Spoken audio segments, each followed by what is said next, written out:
Oh, hello, we're live! Hello, guys, and welcome to my 23rd Geeky-Chat. I'm joined by Mr. May to December, aka Malcolm, my co-host. We are supposed to be joined by Sketchly, aka Tash, as well, so she'll probably come in a little bit later. But in a moment, Malcolm, do you want to say hello and what you've been up to? Hello. Well, what's been going on here then? There's been a policeman outside bopping people around the head with a shovel. Yeah, that's what we like to say. But anyway, so what's been going on? I lost my job and I'm depressed and I've been thinking about slit my wrist. Don't do that. The most pathetic way for a bloke to do it. But anyway. Don't do that. That'd be painful. It would be painful.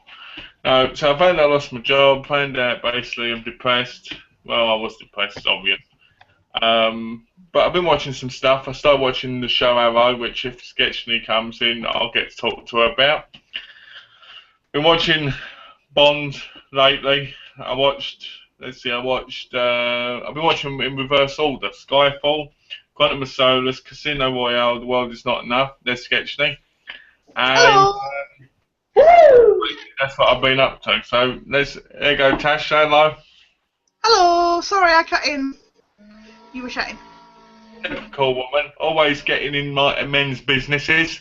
Yeah. No, seriously. Hello, Tash, how you doing? Fine, you both alright? Yeah, I'm looking forward to your new review series. I saw your intro earlier. Yeah, starting that tonight. So. I watched that, Tash. I watched that like 3 this morning, and I was in tears of laughter. Oh, is it that bad? It was just so funny because you went, I'm doing this series, and then it was like, but it might not be any good. Yeah. And it just came up finished. I was laughing through the whole thing, like, this is great, because it reminded me of something I'd kind of do. You know, like... Yeah. Sorry, funny. you were saying... Yeah. You said it's the kind of thing you'd do, just kind of... You know, you go off on something like, oh, I'm going to be doing this, but don't expect too much. Well, it might actually be really rubbish, but don't worry about it. It was just funny. It's so funny. I've had so many responses going, can't wait for this. It's like, really, don't get excited. Have you chosen your movie yet, Tash? Pardon? Have you chosen your film yet? The first film is Young Guns, so I've got that to look forward. You haven't got that, have you? Never heard of it. Really? Oh, wow. Yeah. It's a classic Western. I'm looking forward to it. I haven't seen it for a while. I've only seen it once before, so... You need to pick up number 2. Yeah. I don't know why, but I just prefer number 2. I don't even remember the first one that much, so I'm looking forward to kind of... I'll tell you what, I started watching Arrow, Tash. I started watching Arrow. Yeah. And I've played the first 6 episodes, right? Yeah. I'm watching 3 a day, well, 3 an evening. Pardon me. And I'll tell you something, the best part was when I got to see Deathstroke. Oh, yeah. He looked so cool. And the bit where he catches the camera goes, it was just so great. But it's so, I don't know, I'm really liking it, but the main guy is really weird. Yeah. I guess you're supposed to think because he was traumatised on the island to a degree. Yeah, it's a bit, it takes a little while for him to kind of pick up, kind of. Yeah, because he doesn't, the problem is because Smallville was on, you kind of compare them a little bit. Yeah. And they're completely different. Exactly, yeah. But I'm enjoying it. I'm enjoying it a lot. I've pre-ordered season 2, so when that comes out, I can have it. And I'm looking forward to the Flash series, which is coming on, because it's in that, no? Yeah. Is that based on the film? Oh, what, the Flash? Yeah. No, the it's Flash comic books. is based on the comics, and they're making a Flash film, but it's going to be a completely different Flash to the TV series. Oh, really? Yeah. It is. I got to admit, at the moment, Arrow to me seems very I mean, I like it, but it's very samey at the minute, very repetitive. Yeah, it is. But I've heard that season 2 is where it picks up. It picks up. That's the thing. It does. The first season you watch, and it's like, but it does kind of pick up. Because I said to Don, it reminds me of Smallville and the Freak of the Week thing, where the Freak of the Week would be the same thing over and over. And then eventually you ended up with Aquaman and Green Arrow and all that in the show, and it ended up being more about what superheroes can we use than anything else. Yeah. Aquaman. Yeah, Aquaman. You've never heard of Aquaman? Aquaman sucks. He can swim underwater, but if you take him out, it's like this. I'm dying. I'm dying. Right? And everybody, because in the show, it constantly has to be saved because he's not in water. I'm not in water. You know, it's like, and they got Oliver Queen runs around doing free running and jumping and all this acrobatic stuff. It's and very nice and muscular. Yeah. He is, the bloke is. I think I prefer Dig better. You know, the black bloke in it. Oh yeah, Diggle's great. He's lovely to meet as well. So. Yeah, I just like him. He's got that kind of thing about him where he's just cool kind of thing, you know. Yeah, you could just have a whole series around him. It's just. But man Diggles. Yeah. We've got 3 views and we haven't got no questions yet. I know who they are. I didn't even realise we were live, so. One is Donald Trump. One's Bill Gates and. Yeah, one's Bill Gates, and the other one is Chairman Mao. Oh, There you Alex go. has just gone. Hey guys, there you go. Hello, Alex. Oh. It's Mr. Alex. So, James, I watched the Carrie remake. Okay, what did you think of it? I really, really enjoyed it. Yeah? I thought it was awesome up until the bit where she loses it and she goes like this. Because when she goes like this, it just looks like she's trying to paint. She's going like this constantly, not saying a word. Some of the deaths are really cool in it, and I was like, I really like this movie. Julianne Moore is what makes that movie so good. She's so convincing, so awesome. Yeah. But I will say this, the original one in my mind is still better because the time it came out was before all of this kind of stuff was on the TV. You know, I mean, the original Carrie came out before you had all this kind of paranormal and all this other stuff. And so many of the paranormal kind of movies recently in that. It's, yeah. You know. James, where is my invite? What invite? What? Have you made promises to people again, James? No, I haven't made promises since Wednesday because we knew that we were on Tash this week. Yeah, because we made a point, didn't we, of saying it? I don't know what Alex means by that. Probably joking. But yeah, I liked it. I thought the kick-ass girl was good in it. I know her name, I just can't say it properly. I like the end. I like what happened to the super bitch woman. I like that. I thought that was great. I like Gareth. Hello, Gareth and Kelly. I thought that was great. You know, because she ended up getting her face smashed through the screen and then blown up. I thought that was fantastic. But the original one is still classic and still the best in my view. I think the difference is that really for me is that they made it, they modernised it. They did a video, didn't they, of her in the shower at the beginning? Yeah, using mobile phones and stuff. Yeah. And I thought they did it really well. It's probably one of those films that you really like, which I think is worth actually liking. Yeah. You know? No, I agree. Yeah. I mean, it's one of those remake kind of things that actually works. Yeah, it wasn't one of those bad remakes. I did hate the fact that they made a second one though. I haven't seen the second one, to be fair. Is it Rage or whatever? But Carrie 2 Rage. Yeah. I've heard of it, never seen it. I've seen it, and it's just basically a cash grab thing. You know, it's not that great. Is this basic? No, it's someone completely different.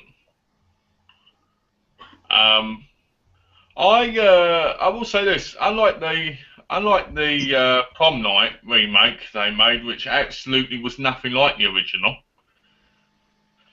I hated that movie. I watched it, and all I kept thinking was PG-13, PG-13, PG-13, and all this bloke stalking this girl, and nothing really happening, and all this stuff, and it just irritated the fuck out of me, because the original one's a classic, obviously, because it's one of my favourite films.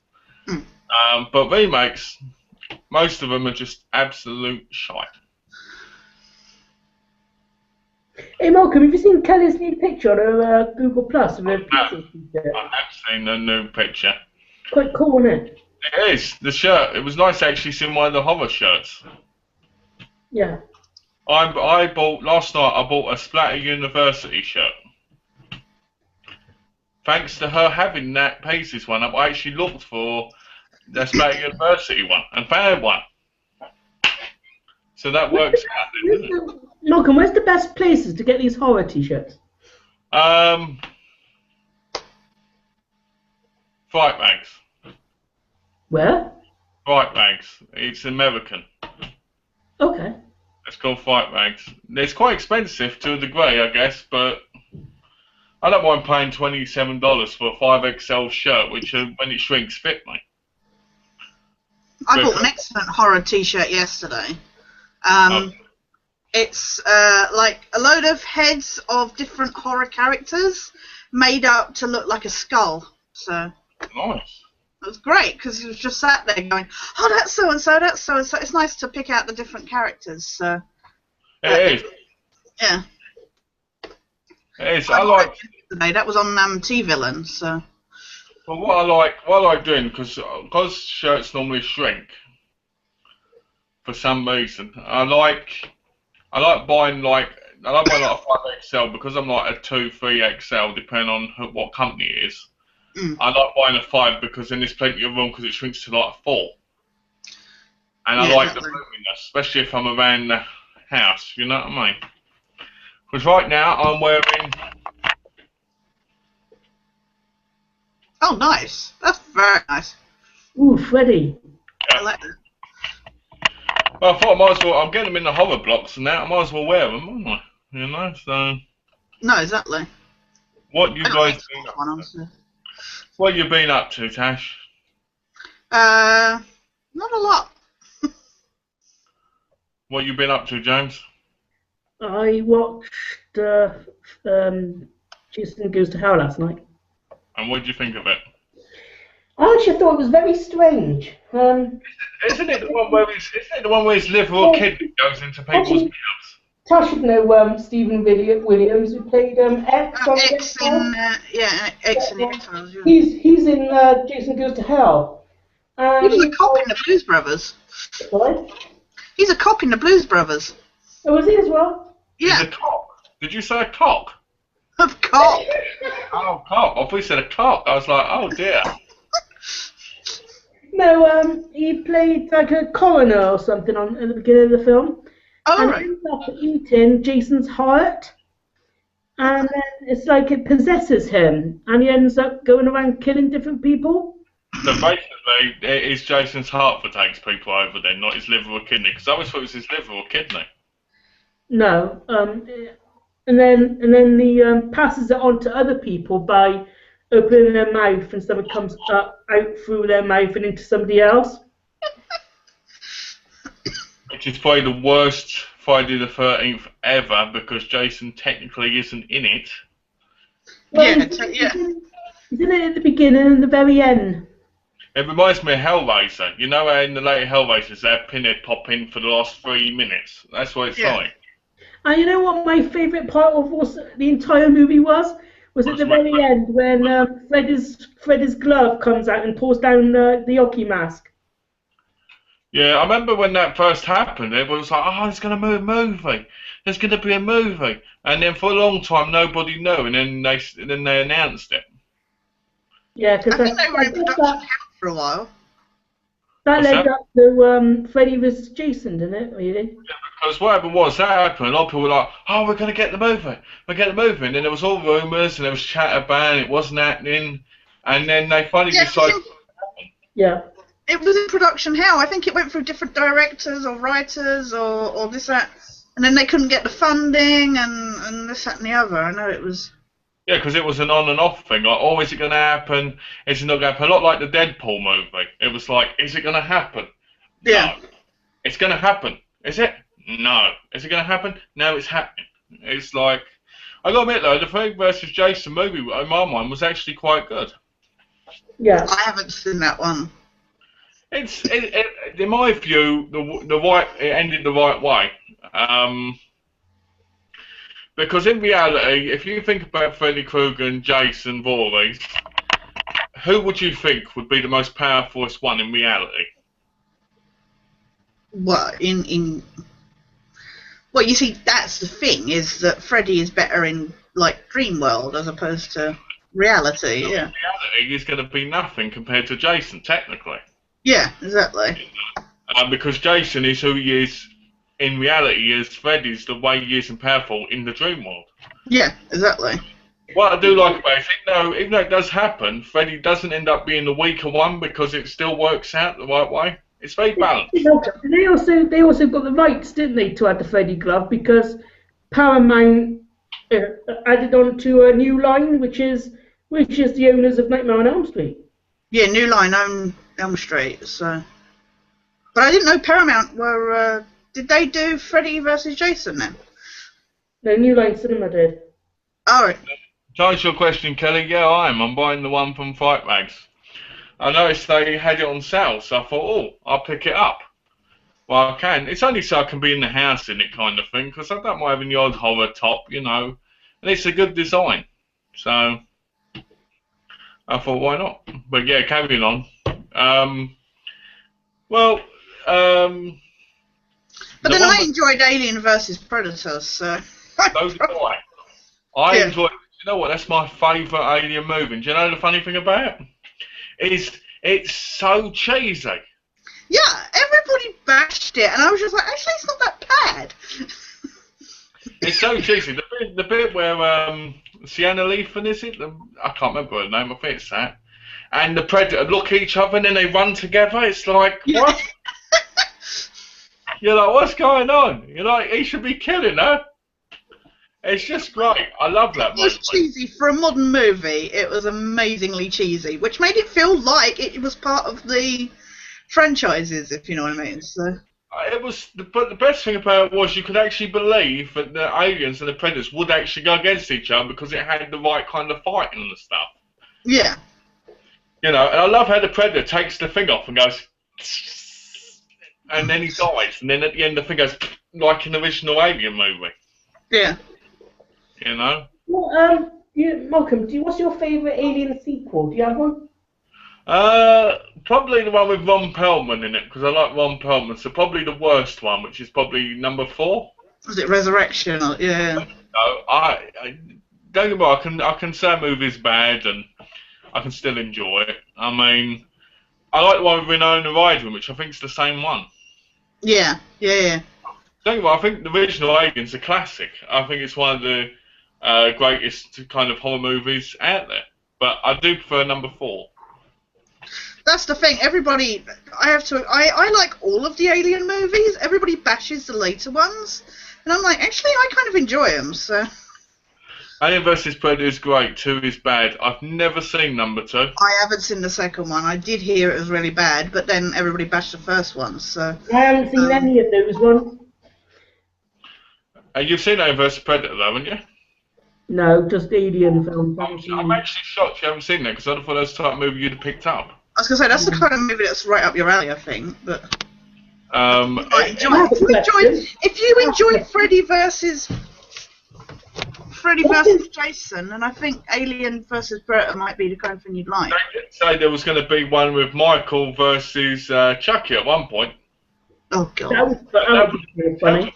Because when you think about it, Michael Myers and Chucky are completely different. They put like Chucky versus the dolls, that would be something completely different.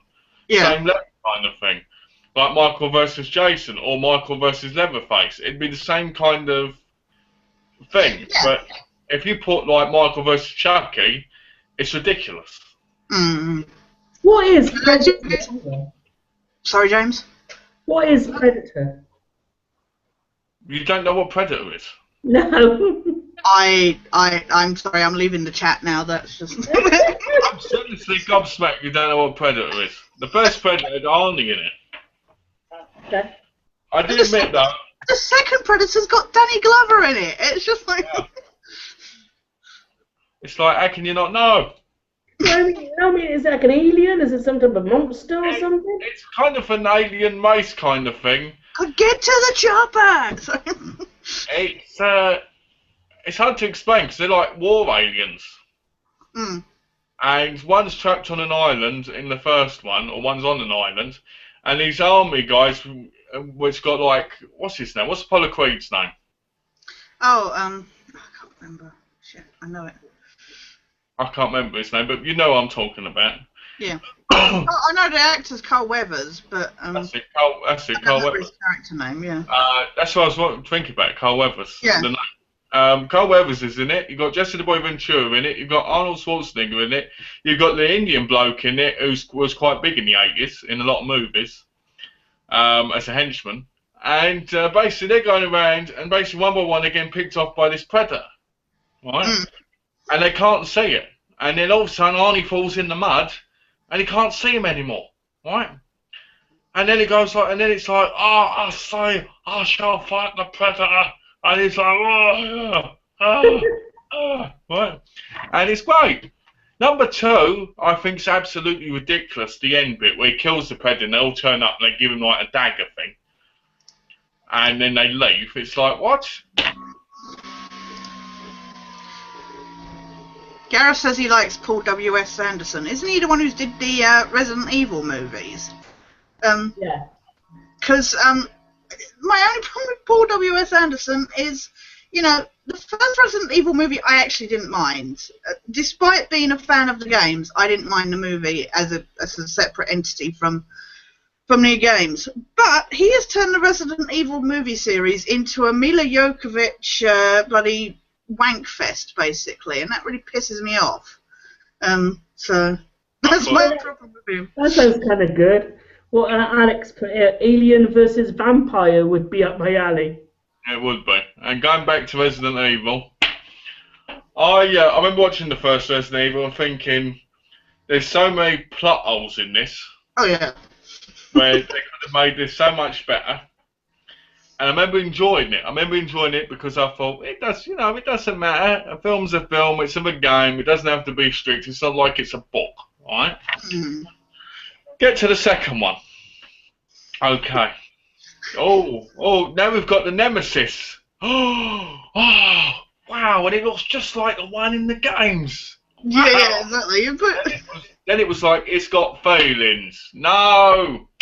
Yeah, that kind of took me. I was like, you know what? I thought they were doing quite well with Nemesis, and then they turned it into it was the guy. He was mutated, and it had feelings for her still, and I was just like, it's Nemesis. And then you got Extinction. Oh God! Which was Sand Armageddon. Yeah, I hated that film. When I finish films, I always take that film out because that film bored me shitless. What was it? What was it that bored you? It was all in the sand and everything. It was boring. Who cares about being in the sand? We weren't watching Mad Max. We were watching Resident Evil. And then Afterlife was just a showcase of friggin' 3D, throwing everything at the screen. Afterlife was the beginning of the video game type film franchise turning, because it turned into a 3D / let's make it look like a game. Yeah. And then you got Retribution, but it's completely like different stages of a game all the way through the film. You know what? I have a question based on a video game and a movie. What do you think that Duke Nukem would be as a movie? Oh, good God. Well, considering what they did with Duke Nukem Forever, I don't know if Duke Nukem has a place in, modern... To be honest with you, I think if they did a Duke Nukem movie, it'd have to be a really over-the-top comedy. Yeah. with action scenes in it that would be ridiculous. And I don't think it could work. I think it could have worked in the 80s. Yeah. And maybe early 90s. Yeah, but I think that's what's happened with Duke Nukem Forever. You know, I think it's been said over and over again. It's just that, you know, everybody else has grown up, and Duke Nukem's that sense of humour, it doesn't work in the same way that it used to, if you know what I mean. You think back in the days of the PlayStation, kids loved playing games like Duke Nukem because they could get away with cool stuff and be like, oh yeah. Everybody's like, well, we already and rude words and stuff. Nowadays, kids see all that and hear all that anyway, so they don't care about games like because it doesn't matter anymore.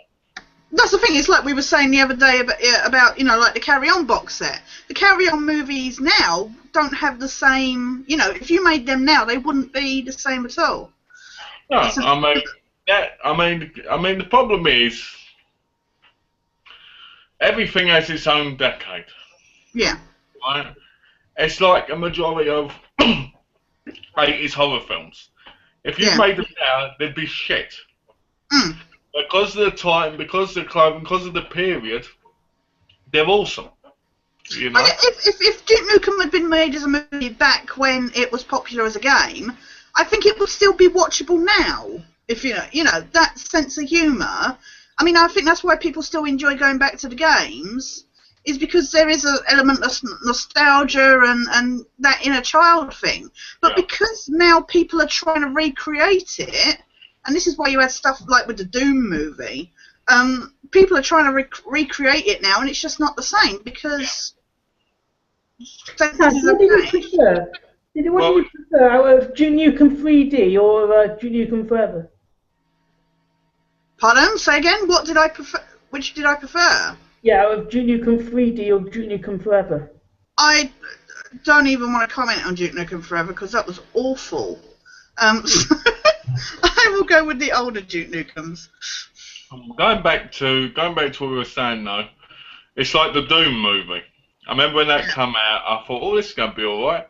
And it was nothing like the films at all. Nothing like the game at all.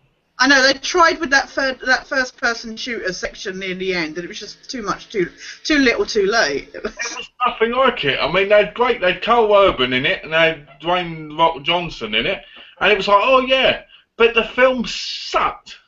Mm. It's like the Tomb Raider movies, right? Yeah, Angelina Jolie looked pretty good as Lara Croft, and she had the breasts and everything for it, and you know. She looks right for the part, yeah. I mean, she looked the part, you know. But the films, in my view, still weren't that great. No, they weren't. You know, because it just didn't seem like Lara Croft. I mean, they were fun. They were easily to watch. That's the thing. If I take the two Doom movies as just action movies, not even that, they're not great action movies, but if I take them, like Resident Evil, if I take them as separate from the games, then I enjoy it. Kind of thing. The first Tomb Raider to me is the one that's watchable. The second one, not so much. Mm. I can barely get through the second one. So which did you prefer, James? Duke Nukem 3D or Duke Nukem Forever? Well, I haven't even played the Forever one yet, so I still go with the original. Avoid. If you turn to avoid, he shall buy it right now off Amazon. I've seen little bits of it on little clips of it on gameplay clips on YouTube. All right, yeah. What is it all about with Duke Nukem throwing his turds at people? Yeah, you can take turds out of the toilets and then throw them at people. That's the point of Duke Nukem, though. It's supposed to be disgusting and vile the way he is. Mm. Well, that's the thing, you can use turds in the South Park game, and yet I found it much more enjoyable in the South Park game than I did in Duke Nukem. All I ever did in the South Park game was break wind constantly and giggle. Yeah. I loved that. And the bit where Cartman does that fiery thing at you, I just love that. Yeah. But then South Park does it the right way. It's Butters' giggle. You walk around and he just giggles at something. You fart and he giggles and you're just like, that is the best thing ever. But it works in that game. That's the thing. I just didn't feel it worked in Duke Nukem Forever. Well, I played the new Duke Nukem, but never played any of the others. No. And Did you enjoy that one then? I played half of it and I enjoyed it, but after a while it gets old. I mean, Yeah. I just put it on just to smack the breasts about like this for like an hour, and then I'd turn it off because that's all I enjoyed doing. What's the story in Duke Nukem Forever though? Is it how different is it to the original? I didn't complete Duke Nukem. I don't remember the whole. I don't remember the storyline to the one I played. It was, to me, all it was going around killing people and, well, monsters and shrinking and driving around in a little go-kart and saying swear words like, "Oh, that's one ugly mother," and stuff like that. I didn't feel like there was a story to that one at all, but... And it took years to make that one and all. That was the worst. Oh my god, that was, what was it, 18 years or something? Because like that. it went through so many... It's kind of like Half-Life 3. It was one of those ones that went through so many different production companies and I know people because I remember the original trailer from like the E3, you know, when it was first in production, and it looks so different to how it ended up, and everybody's like, I want that game that was promised us, you know. And well, talk about Half-Life. I remember the first one. Yeah.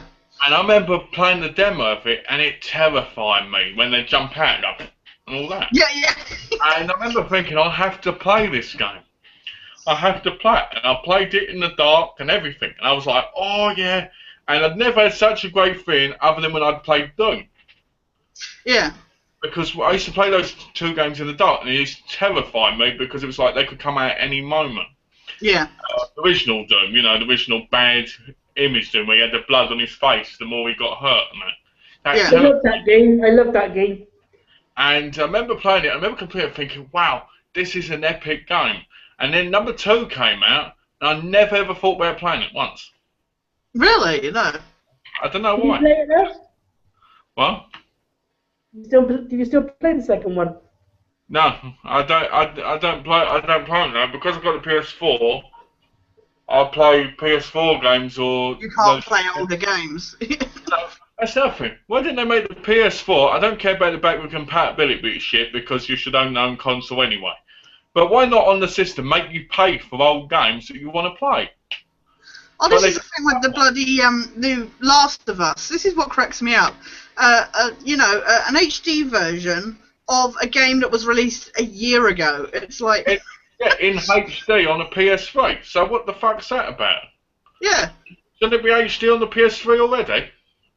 Exactly. That's the thing. It's just like... And they're going about I've seen the trailers. I've seen the trailers, you know, because obviously they're advertising it, you know, go buy the PS4 and you can get the Last of Us pack. And it doesn't look that much better than it did. Now, I could be wrong, so I apologise, but it just doesn't look much better than it did on the PS3. Well, they're bringing out Grand Theft Auto 5, aren't they, on the PS4 and all, right? Oh, they're going to do it for all their games, aren't they? They're going to, it's... And I'm just like, yes, I want to buy Grand Theft Auto 5 again, but I ain't going to pay $60 for it because it's just come out again when I played that in the first place on the PS3. This is what they're doing, though. Microsoft and Sony, they're doing it so that you, that's why they've, you know, obviously not done backwards compatibility, so that you will go buy the new versions of the games. See, the thing with me is I don't care about backward compatibility. I did on the PS3 when I first got it. I don't. All I care about is it being on the system, on the PlayStation Network, so if you want the choice to, you can pick them up. Yeah. You know, because I don't mind paying for them if they're at a reasonable price if I want to play it. But you don't want to pay $60 just to... No, I don't want to pay $60. It's like the PlayStation Plus thing. What they should have done is they should have made it where you could still get the PS3 releases on there to play. But no, instead, people who got PlayStation 4s got fucked with the independent shit. Alright, and yeah, some of them are good, but it's still not worth the PlayStation Plus thing. No, Right? yeah. And now you have to pay for the internet as well, technically, by having a PlayStation Plus account. So the positive you had with them by having a PS3 and being able to be online for free is gone. Cash, you playing any games at the moment? Well, I'm trying to play Grand Theft Auto 5, but I'm just really finding it boring. So I will be honest with you. I found the free character thing to be dreadful. it's just all over the place. I don't feel remotely connected to the story at all because it's just everywhere. Well, I mean, I played it with Donna because Donna watches me play the games. Yeah. But she likes giving me advice on what she thinks I should do, but she's not good at the controlling, you know. Yeah. Which is fair enough. I kind of like the idea of having like a wingman, you know, watching and going, Yeah. going here, you know. And I remember playing it, and I enjoyed playing as Trevor. I enjoyed playing as Michael. I hated Franklin. I found the ending to be crap. You know, depending on what ending you get, I found it to be crap. I found the storyline to just be all over the place. It was like it just kept rushing. And I remember thinking to myself, why couldn't there just be more heists? Because the heists were cool. Mm. You know, I enjoyed robbing like the jewelry store and that. I wanted more of that. I didn't want to be going around having firefights with the police and stuff, and being blackmailed because I was an informant and all this shit. And it just got dull and boring, and I was like, oh. I miss as well, you know. What I miss about the old game is, you know, like being able to get the stars and that to take down your rating. And now you have to drive down alleyways and try and hide and that, and it's just like, this isn't as much fun as, you know, because I used to like stealing the tanks and going around 5-star, you know. I mean, I enjoyed number 4. I like number 4 because I like the character Nico Bellic. Yeah. And I enjoyed focusing on one person. Yeah, that's yeah. Like Tommy Vercetti. You know, I like when like you've built a relationship with that character. I'm fed up of going round and it comes up going, oh, you can only do this bit or buy this with so and so, and I'm just like, well, I'm not with so and so. Yeah, and then you have to switch to them, and then you have to drive them again. Yeah, exactly. To be honest, I just didn't care for it. I mean, it was fun to a degree, but I didn't care about it as much. I mean, I bought it and I wanted to play it online, and at the other time, the online wasn't available. Yeah. So I just got rid of it. How many GTA games is there? What's that? Well, it depends. Are you in? Because there's not only do you have the normal ones, but you have the PSP ones, which were then released on the PlayStation too. So like Liberty City Stories and Vice City Stories and. Don't forget the original ones. And the old ones before it turned 3D. There was GTA 1, GTA London, GTA 2, GTA 3. Then there was Vice City, San Andreas, Liberty City Stories, Vice City Stories. And then you had China Wars. Oh yeah, yeah. I never played those. And then I think you had one on the Game Boy, I think. So you're looking at over 10. And then there was 4 and 5, yeah, exactly. And then 4 and 5. So you're looking at about 10, 11, 12. Mm.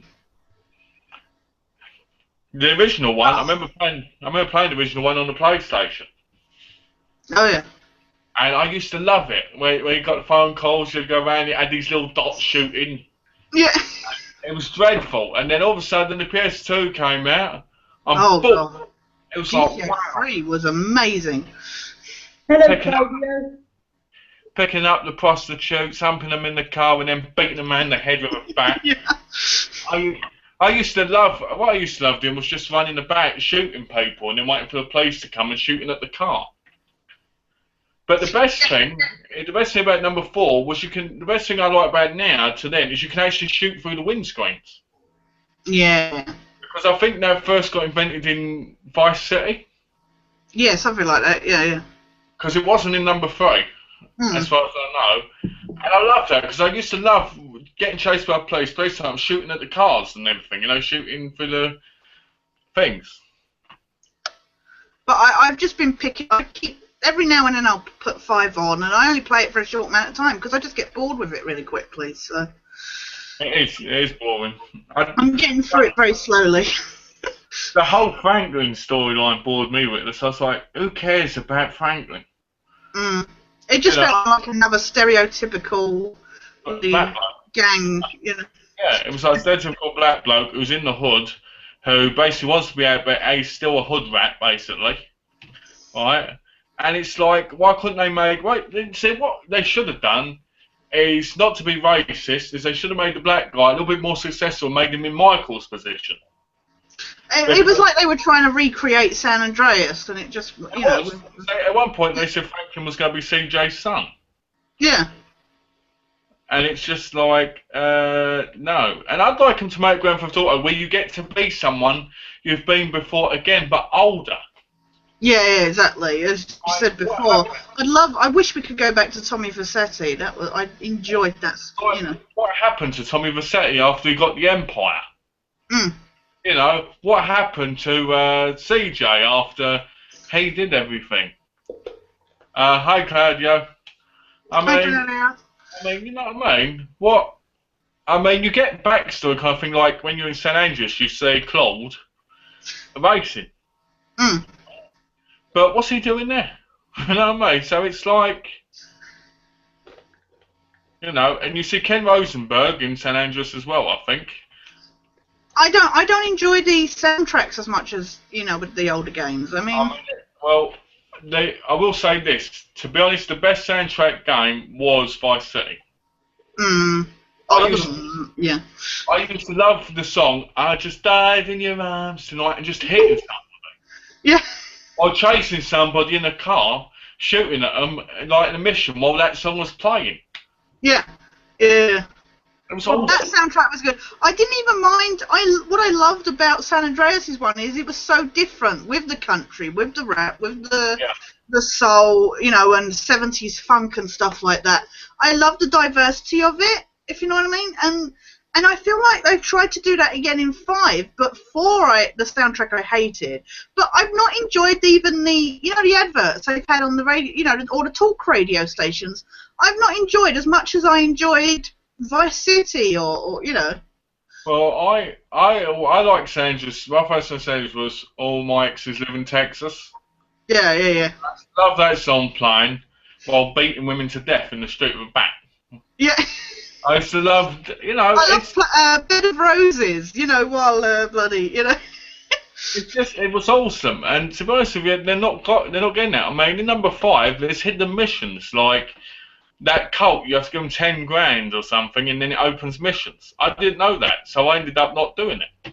I will say it is nice to drive around in a truck and have convoy playing. That does make me smile. Welcome. Yeah. What would you what would a video game be like if? What would the story of a video game be like if you made one? Well, that'd be easy, wouldn't it? It'd be like the Godfather game, where everybody's wearing suits and they're really cool, right?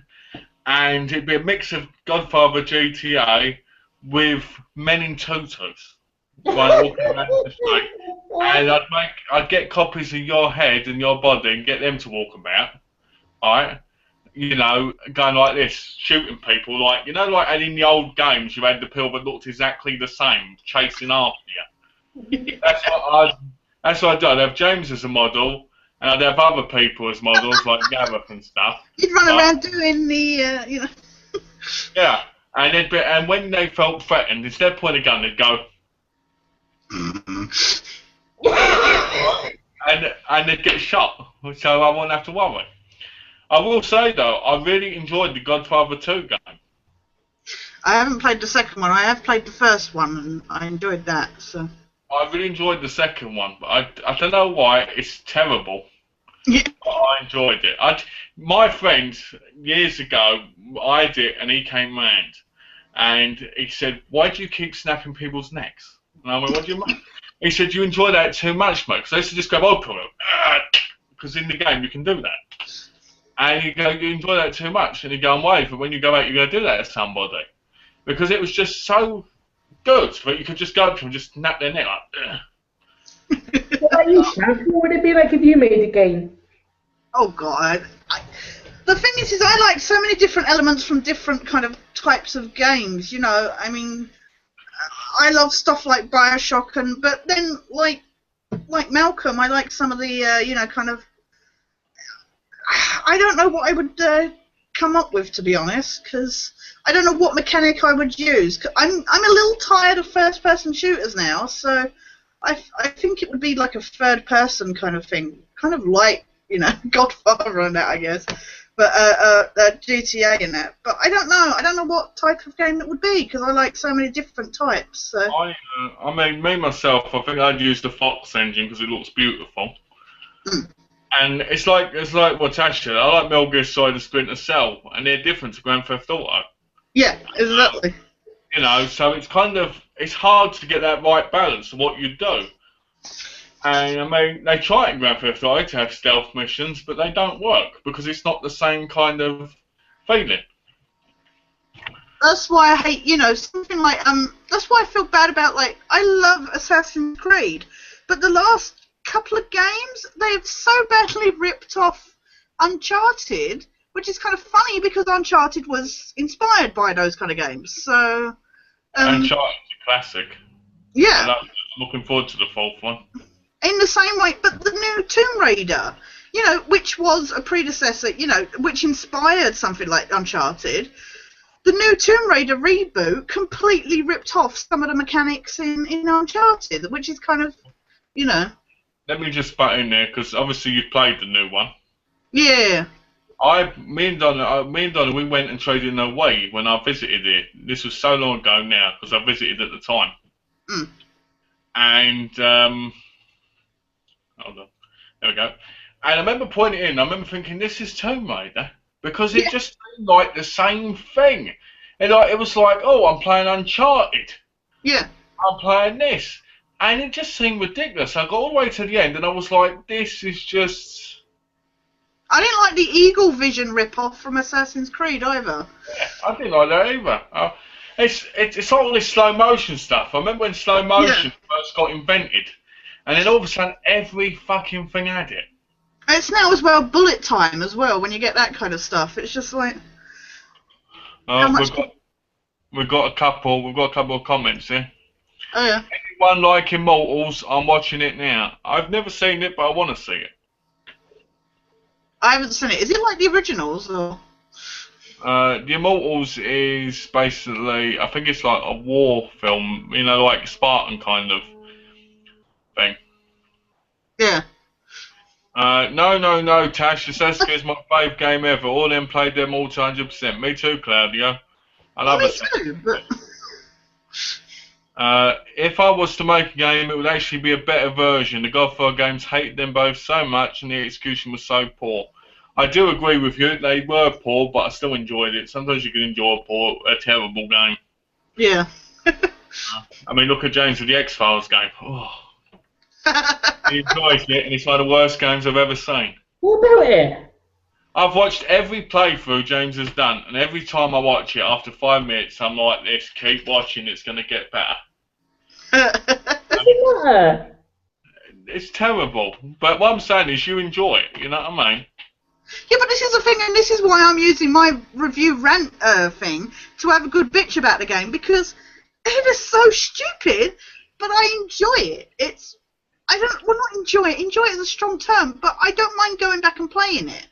You know, but I will say, because James is playing the PC version, and the PC version technically is a lot better than the console version, so... I remember... Why is it better, Tash? Pardon? Why is the PC one so better than the console one? The PS2 version not having the emails and stuff. Yeah, yeah, exactly. And just graphically, it's better, which sounds really silly, but... even stuff like the audio, what cracks me up is there are two agents, I know I keep bitching about this, there are two agents in that FBI building, and yet on the audio on the PC version, it sounds like it's a whole bustling office. You can hear like phones ringing and this, that and the other. It just cracks me up on that. I saw the Gillian Anderson bit on James's one. For the whole thing, it looks like she's been paid to sit there because she's like this. Yes, it happened. And you're like, Nobody in this fucking game has emotion. No, nobody's bothered. And even when they try the emotion, like how dare you, it's so fake and so crap. It's like, oh. Welcome. What do you think of my preview of the next part at the end? It looked pretty good. You like the music I added and the tune? I liked it. I liked it a lot. But to be fair, Gillian Anderson in the end section up in the Arctic, she's so funny because Wilmore comes up with this bit about, he starts spouting theories like Mulder, and she's just like, oh really? And honestly, I laugh my ass off every time she does that. She's like, oh really? The movie, well, the game in my mind should have had Mulder and Scully in it in the fucking first place. How can you have a game without Mulder and Scully as the people in the... But this was my main problem and why I was so offended when it was first released, because it was sold to us that it was going to be like the X-Files, you were going to be immersed in the show, all the packaging on the game, and even the instruction manual, they all had, like, Mulder and Scully are predominant on the packaging, and they're barely in it. And I feel bad for the guy who plays Craig Wilmore, because he's the main character carrying the whole game, and he has barely any, stuff on the packaging. I think they should make a Californication game. Instead of having Hank Moody, they should have someone called Moody Woody or something, kind of thing, going, I write books. I think you're beautiful. Let's have sex, and then just have the scenes, and then go, oh. And then also Jansen comes in and goes, the mystery's solved. Is it? Yeah. It's a bit awful. You know what I mean? How can you ever... Just play Custer's Revenge, isn't that, is it? What's this for? Classics such as Godfather, they made it so shit, the graphics were poor, and it just blew my mind how bad they made the game. It's because the graphics were shit. It's because it's a crashing game, that's why. I've noticed, I mean, I played 24 the game when it came out, and that was dreadful. Oh, I never played the game, but I saw the graphics. I was just like, oh my god. Games based on movies or television shows are normally the worst games to play. I remember playing Lost, and even though I enjoyed it, it was terrible. Mm. I played Hannah Montana the movie game, which was more fun than all of them put together, but you had to do the clapping and all this. That was fun. Oh, god. What about the Back to the Future game?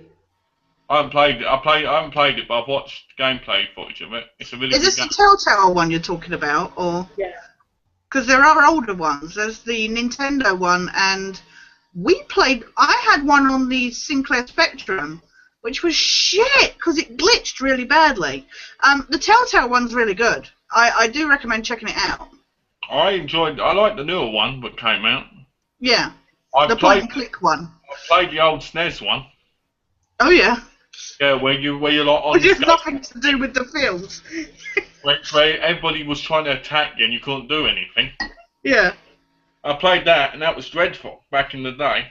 Yeah, the Sinclair Spectrum version was even worse in that you had to go through all these different doors and that, and we never got the point of it because there was obviously with the tape there was no instruction manual, and you had to keep going through these doors and you just couldn't do anything, and it was buggy as hell. So. Well, I remember on the Super Nintendo version you had to be on a skateboard for some months, then you'd be on different scenes where you had to throw stuff or something. Yeah. It was just like, what's the point? You had to avoid the panes of glass and collect vegetables and all these other people. What do you think of the Telltale one, Tash? I do like that. I mean, especially compared to the other previous games. But I mean, it was good. I mean, because of, it could have been a lot worse. I thought it was actually really good though.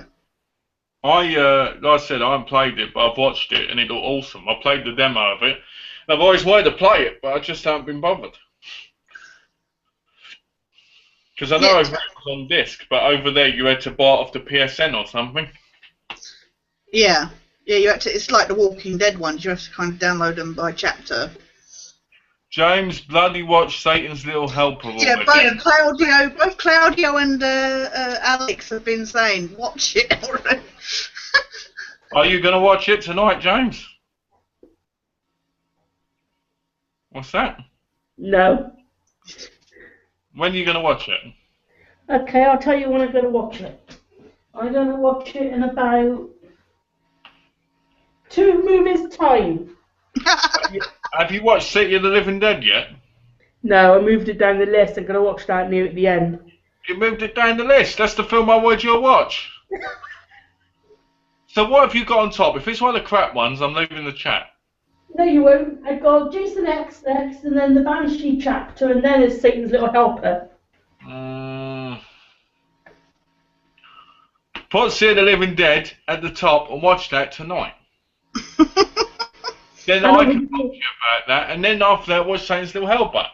Yeah, to shout Alex and Claudia. What's that? I'm not going to be watching anything after this chat. Alright, then tomorrow then. Yeah, it'll be too late tonight. I'll watch City of the Living Dead tomorrow. That's better than Jason X. I love Jason X, but I'd rather you watch City of the Living Dead so I can talk to you about it. Oh, okay. Claudio just mentioned about Assassin's Creed 4. I will agree, it's really sad because ages ago they were going to make a Pirates of the Caribbean game. And it's kind of sad that Assassin's Creed 4 is the only decent pirate game out there.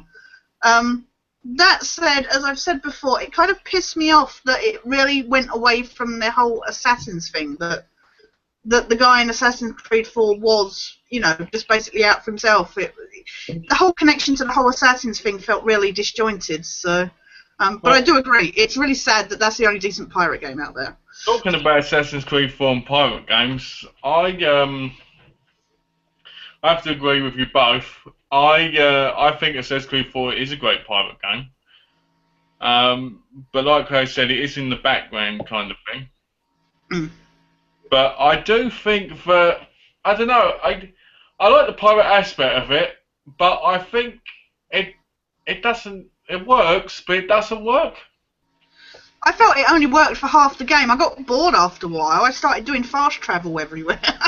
No, because you get tired of driving the fucking ship everywhere. Yeah, it takes so long to get some places, and you get fed up with the battles. And I don't mind when you have to pick things up. I got tired of going past fucking faults and getting shot at when I was trying to get to other places. Yeah. I enjoy it. I enjoy the pirate aspect, but after a while you're just like, why can't I be Altier again, or Enzio, exactly. or Connor? You know, it's like, I preferred them three over, is it Duncan? Yeah. Yeah, I preferred them over Duncan. All the stuff at Abstergo was completely pointless and had no real end to it, and that really pissed me off. And I just felt it was completely different to what happened in Assassin's Creed 3. And I know what happened to Desmond at the end of AC3 and that, but I just felt like it. Okay. I just felt that it was. I felt it could have worked as a different game. Like I say, it could have been the Pirates of the Caribbean game that never came to fruition. But I just felt, like you said, I wanted to be Ezio in that again, or Connor, or whatever, because it just went so separate. I'm playing an Assassin's Creed game, and I didn't feel remotely connected to the Assassins. Well, let's be honest. Enzo, you were Enzo for what, 3 games? Yeah, 2. Yeah, 2, yeah. And then it was unstable because he got to an old age by the Revelations. Yeah. And you got to be Connor, and Connor was an awesome character, right? Yeah. I like the whole Native American background and all this. And then you left it and it went to Duncan. Now the new one coming out, Unity, is a completely different person. Yeah. And you're like, how are you supposed to grow? And they're going, oh, the game's got somewhere it's going. They're going somewhere with it. But like you said, yes, there you go, bit. Oh, I'm sorry, I thought it was Connor. Oh, okay.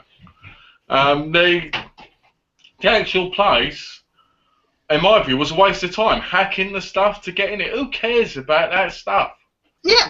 Well, it was all for, I hacked all the computers, and it was completely pointless. It was so left open.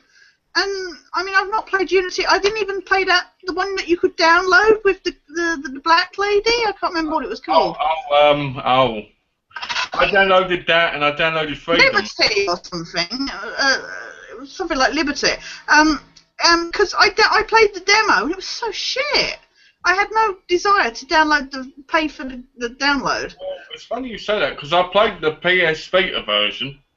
Oh yeah. And I downloaded the thing, and being a woman just doesn't work. It doesn't work in Assassin's Creed because it's all about changing your clothes to look like a woman or look like an assassin, and you're like, eh.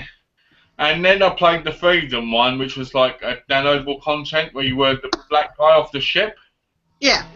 And you had to save slaves without being caught, and that was a pile of crap and all. Well, this was the thing with 4, with the whole Abstergo thing, because I didn't feel remotely connected to my character. And, I mean, we've spent, what was it, 3-4 games previous with Desmond. Yeah. And, as I say, I know what happened at the end of 3, which would then be like, well, what's the point of continuing? But they could have done so much more with the rest of the group. And I know they turned up at the Abstergo building in 4, but that, again, felt pointless. Well, what was it? Didn't they have his DNA in the computer or something to get the other people? Yeah, I didn't. And that's the thing. I just. But I don't know how you can spend a whole good chunk of the franchise with one main character that's, you know, connected to the past, has got this, you know, these past incarnations and that. All I kept thinking was that Altier would come back. Mm. So Altier in the first one. And it was like, then we played as Enzio, and then we played as Altier for like a mission in that one. Right? And I was like, this is going to be Altier and Enzio. And then it ended up Enzio. And you really thought you go with the character. Yeah, exactly. And then you're like, but where's Enzio now? And yeah, they're in different time periods. And yeah, it's called to be in different time periods. But at the same time, they're taking away from the whole growth. I mean, I don't like the character of Duncan. I'm still playing the game. I didn't feel anything for him at all, because like I say, he was out for himself. Yeah, AC Liberation, that was it. But yeah, no, exactly. By the way, James giggled or something, and the camera changed his screen briefly. Oh dear. But yeah, the series when it first came out was excellent. I'm glad the first game was very samey, wasn't it? Listen, pickpocket, follow, kill. Yeah. And I like that. And then they changed it up and it made it better. Exactly, yeah. And the third one, I really enjoyed the boats fighting, you know, shooting and everything. Yeah. And they put it in the fourth one, and to be honest with you, it just feels too much. Yeah, because they knew people liked it in the third one, they took it to the whole extreme, and yeah. Because I remember me and I was sitting there and I'd say, you should go, oh, where are we going? I'd go, it's going to take about 20 minutes to get to where we're going. Yeah. Right, and then they had the bit where you go under the water on the bell thing, and you're like, oh, this would be good.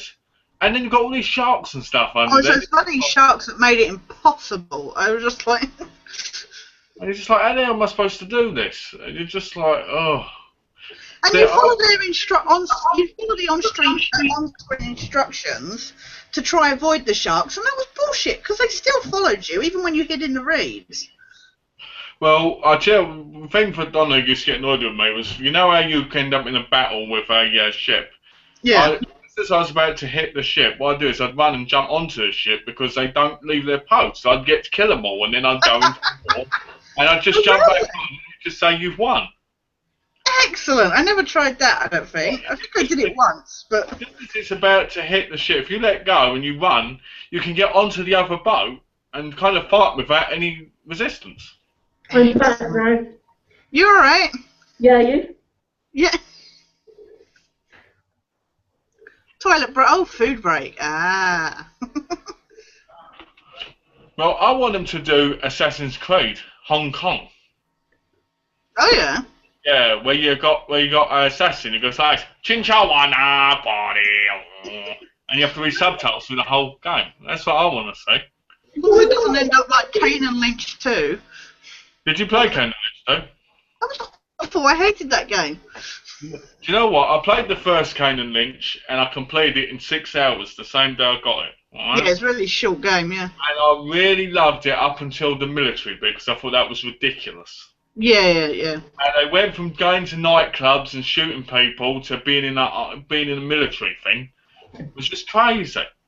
And then number 2 was just so over the top. Yeah, I didn't like 2 at all. I loved running down the road naked with blood on me, shooting people. Right. But the whole video feed footage stuff was just absolutely dreadful. Malcolm, why would you want to run down the road naked with blood on you? Because it was a cool thing to do in the game. It was like, and hiding behind cars, but your tallywhackle being blurred out and stuff. I thought you meant in real life. I'd have to kill somebody and cover myself in blood in order to do that, wouldn't I? I know what, I'll come to Bristol and do it there. Yeah, Claudio said about all the different things in history that Assassin's Creed could have covered, and they haven't. So. They probably will do if they get the chance to carry on. I mean, you know, Ubisoft, they like to make as much money as possible. So. The problem with Assassin's Creed is, in my view, it should have ended with Desmond. Yeah, it should have. That's what I said. 3 should have been the last one, because that would have been understandable. Yeah, it should have ended there, but no. Don't be silly. It's still worth too much money. So. Oh, thank you. Bloody hell, look at that. I've got a platter of melon. Oh, look, you're all getting food. I feel left out. I need to go get some food. I get a melon. I get a milkshake. I get a turkey sandwich. Bloody hell. I get a muffin. Nice. What have you got, James? I had to go to the loo just now, and they got themselves some Diet Coke, and they just had a digestive biscuit. Ah. Well, chocolate digestive. Have you got anything, George? No, I haven't got any food. I should go off and get some food. You get something. That's fine. I think they should do a ninja one. Yeah, the thing is, assassins and ninjas would work. Because that's basically what they are, practically. Yeah, exactly, yeah. You know, exactly. It would work so well. You know, it's so funny. I saw a countdown of stealth games. I didn't realise how many stealth games I'd played. I was just like, oh yeah, I like that one. I enjoy stealth games a lot more than I would normally reckon. I love the Splinter Cell series, and I love Assassin's Creed and Metal Gear Solid and stuff. So. Is that your lunch, is it, Malcolm? What's that? Is that your lunch? Yeah. I got up late. You got a what? I got up late. Alright. I used to love Splinter Cell. What's this? Can you please give your thoughts on these films? Okay. We'll do one at a time. Okay? Deliverance.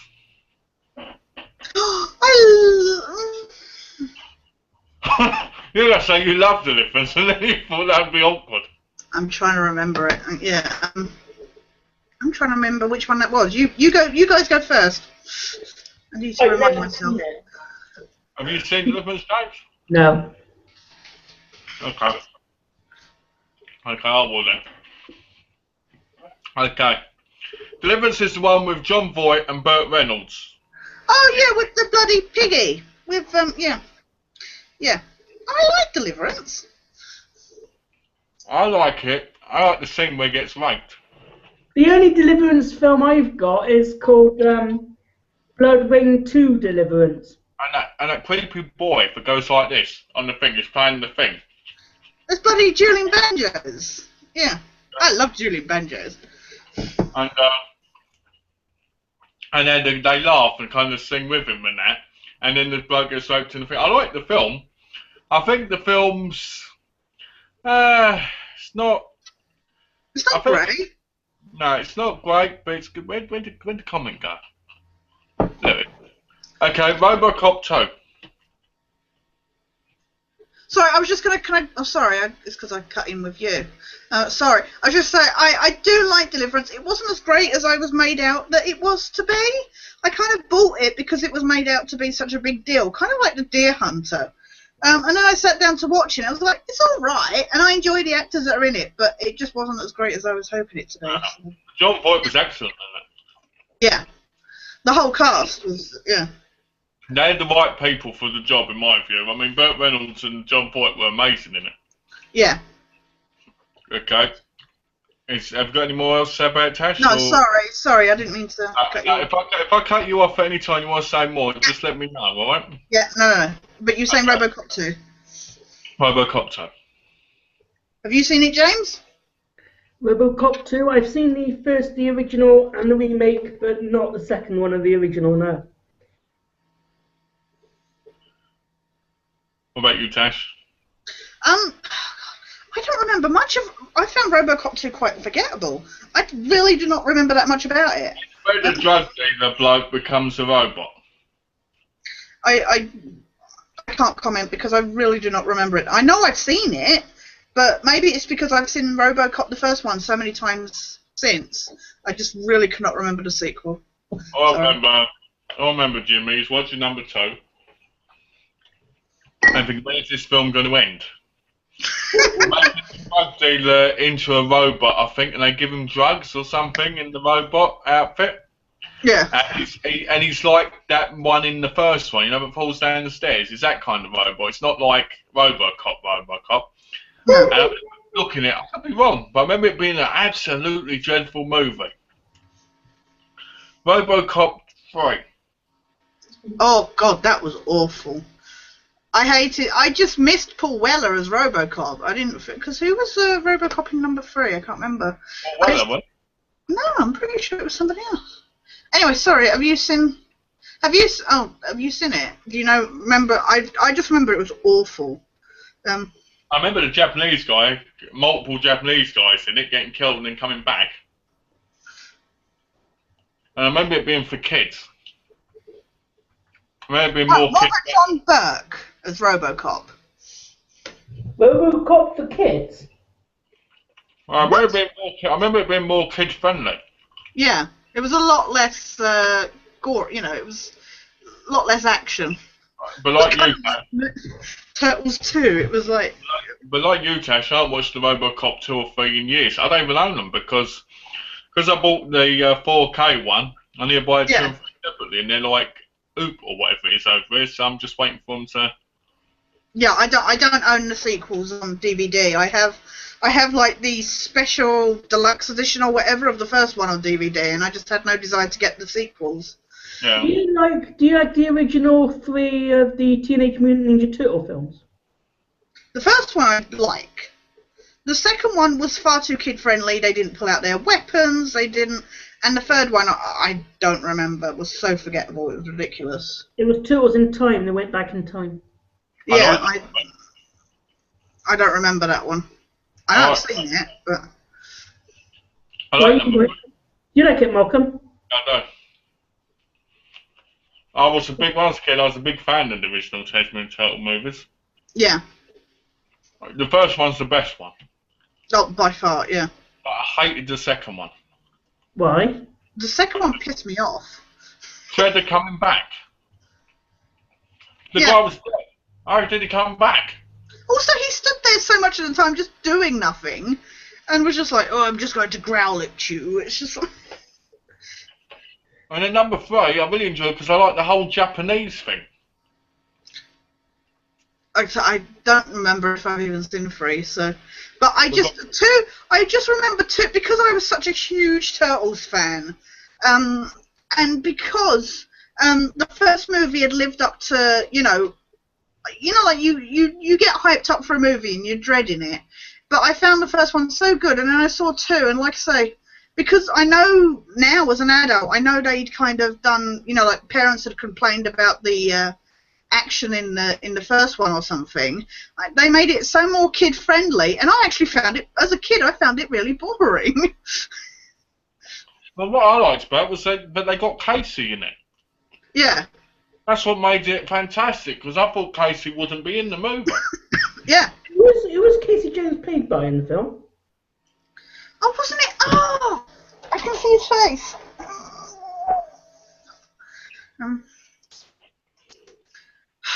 Do you remember, Malcolm? I remember him being quite popular at the time. I remember him from other stuff. I can't. The only person I think of him being is that guy that was in Power Rangers as well. You talking about Tommy? Yeah, is it him?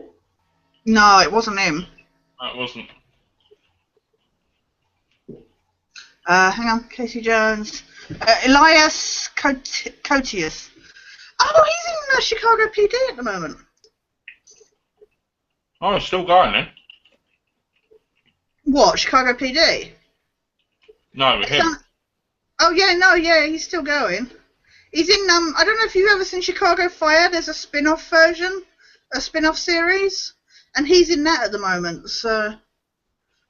Anyway, let's go back to Jimmy's list because he's got 2 more films. All right, yeah, sorry.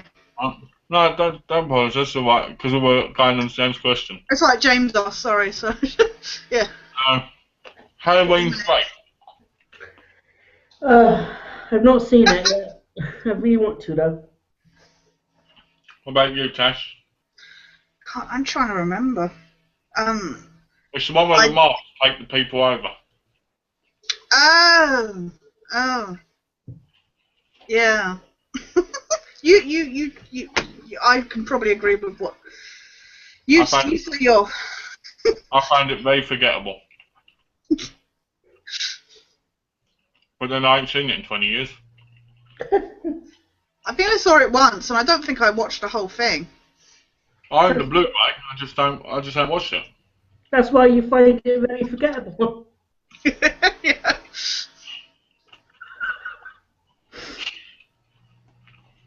Oh, I'm going to own it twice when I get the Halloween set. I was going to say, when you get your big box set. I'm going to own it When is it out, Malcolm? September 18th. When that comes out, I'm going to own 4 versions of Halloween on Blu-ray. 2 versions of number 2. 2 versions of number 3. Actually, 3 versions of number 2. 2 versions of number 3. 2 of number 4. 2 of number 5. 3 of number 6. Why have you got all these different versions? Because I bought them all, didn't I, when they come out? And now I'm buying a box that's got everything I've already got in it just to get the special features. Because I'm a twat. What's the best edition? What's the best version you've got then at the moment?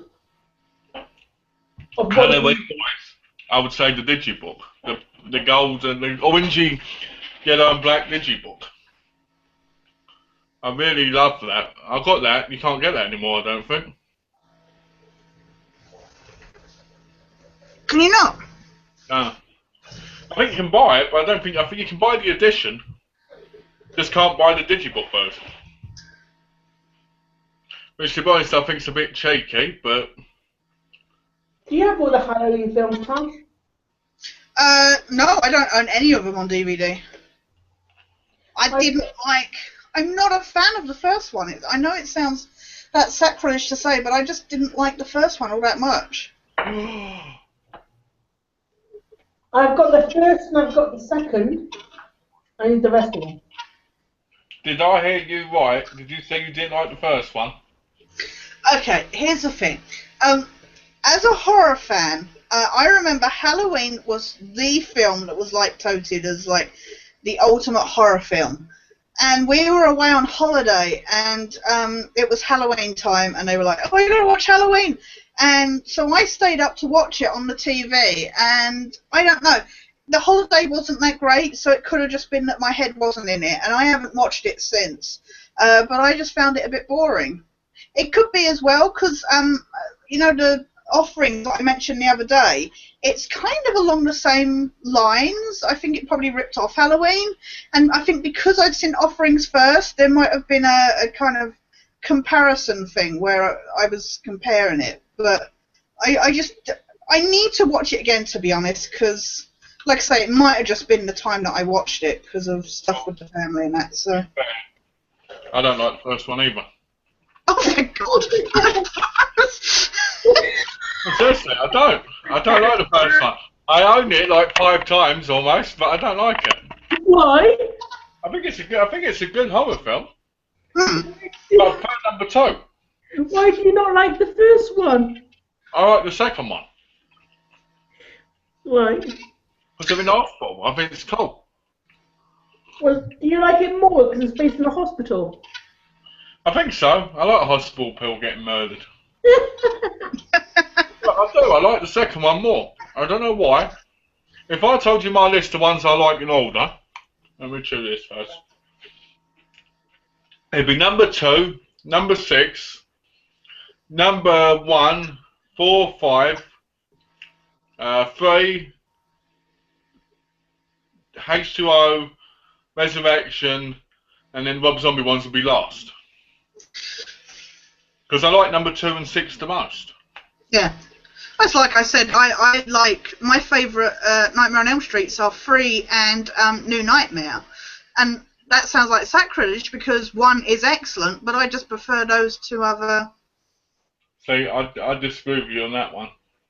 Yeah. I like the second one. Ah, the second one's good. I do like the second one then, Malcolm. Why do I like it? Yeah. Because it's very gay. I like the whole gay aspect to it. Like the bit where he's dancing, the coach is getting it in the shower and all that. I like that. I like seeing that in a horror film. You know, I don't want to see a woman go flying in the air and blood squirting out of her body. I want to see a bloke who's dressed up in leather getting hit with like a tea towel in the shower with his butt hanging out. You know, because that's a lot more cool in a horror movie. You know.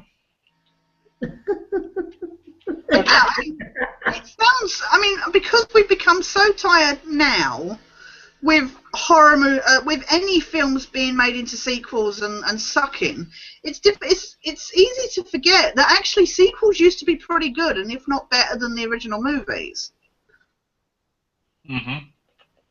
Totally agree. I think we're so used to movies being remade and stuff that... Look at the Saw franchise. The first one is the best. Yeah. Right? Hands down, it's the best. Yeah. When it comes to the others, I prefer number 5. And I prefer number 3. Right? But they all suck. Yeah. After number 1. Because number 1's a smart horror. It's like, yeah, but I like Psycho 4. Don't get me wrong, I love the original Psycho. But there's something about Psycho 4 when he's trying to be a husband and that. I love that whole, it's not in, he's a psychopath. He knows that he's lacking that certain, but I love that he's trying to be a good husband, but he just can't do it in the end. I love that whole kind of, you know. I have to admit, number 4 is my favourite, Psycho. Yeah. The relationship with his mother and all that in it, it's just incredible. Yeah. Sorry, I know we've kind of gone off tangent. I know we were talking about Halloween 2, but I just wanted to mention that. What's the Psycho 4 about? I've never seen that one. You need to. You need the box set. You want the box set, don't you? It's an excellent box set, yeah. I've got the box set. I had that. I saw 4 on TV originally. I think I probably saw 4 before 2 and 3. But there's a 5th one. There's a 5th one that was made but never came out. Oh, really? Yeah. Oh, was it made before Anthony Perkins died, or? It didn't have him in it, someone else in it, and basically it sucks, and they never released it. Ah. Whoa. Psycho, my favourite Psychos is 4, 1, 2, and I don't count 3. I hate number 3. Yeah, 3. Okay, then what about a Psycho remake? Yeah, that can go in the bin. Yeah, we don't talk about that. I've got it. You that will. doesn't surprise me.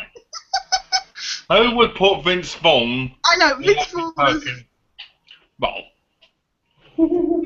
Also, it was a shot-for-shot rip-off that just lacked any of the suaveness that the original had. Hated it. I hated that movie. Why do you hate it? Say all the bad things you hate it there. Vince Vaughn, I think, is the enough excuse. It made me, watching that film made me want to cut my own eyes out and burn them and then eat them. I don't think a film has ever made me feel so dirty just for watching it.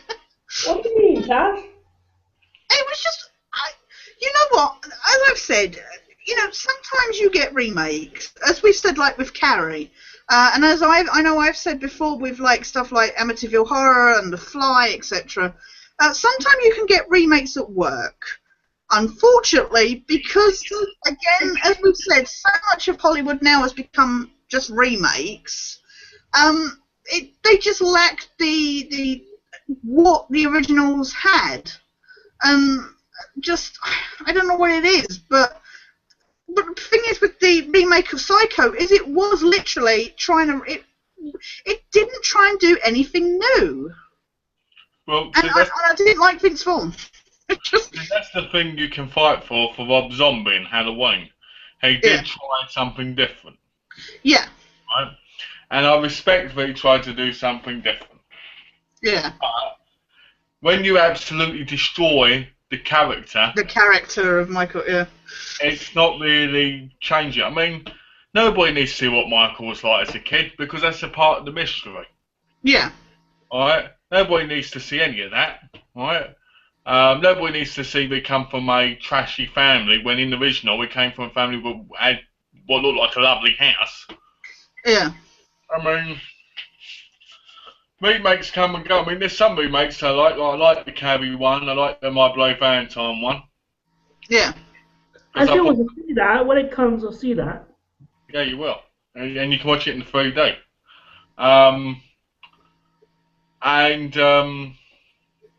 like films, but there's so many out there. If you just sit there and just like, oh, fuck. It's like watching The Departed after you watch Infernal Affairs. You're just like, fucking hell. There's nothing on that film. No. Yeah.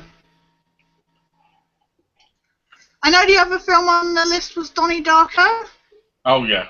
Donnie Darko. That was bloody trippy. I did not understand. I need to watch that back again.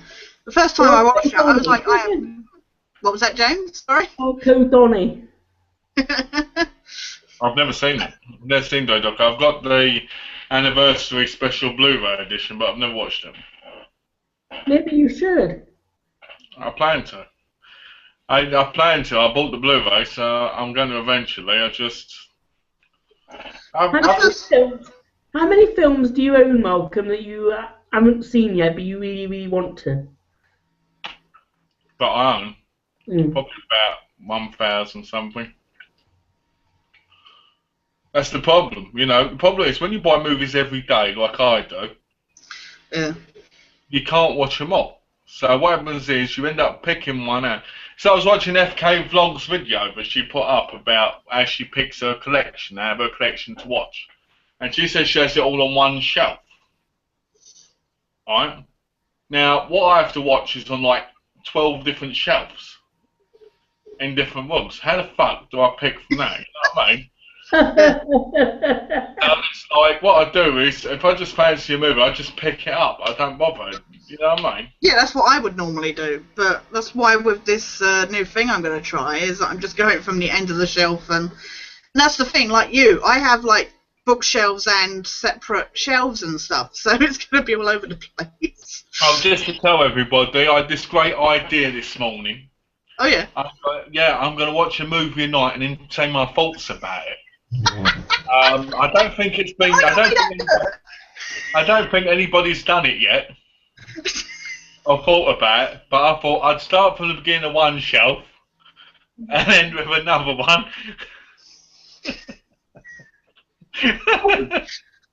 Oh, do an impression of Tash, Malcolm. Oh no.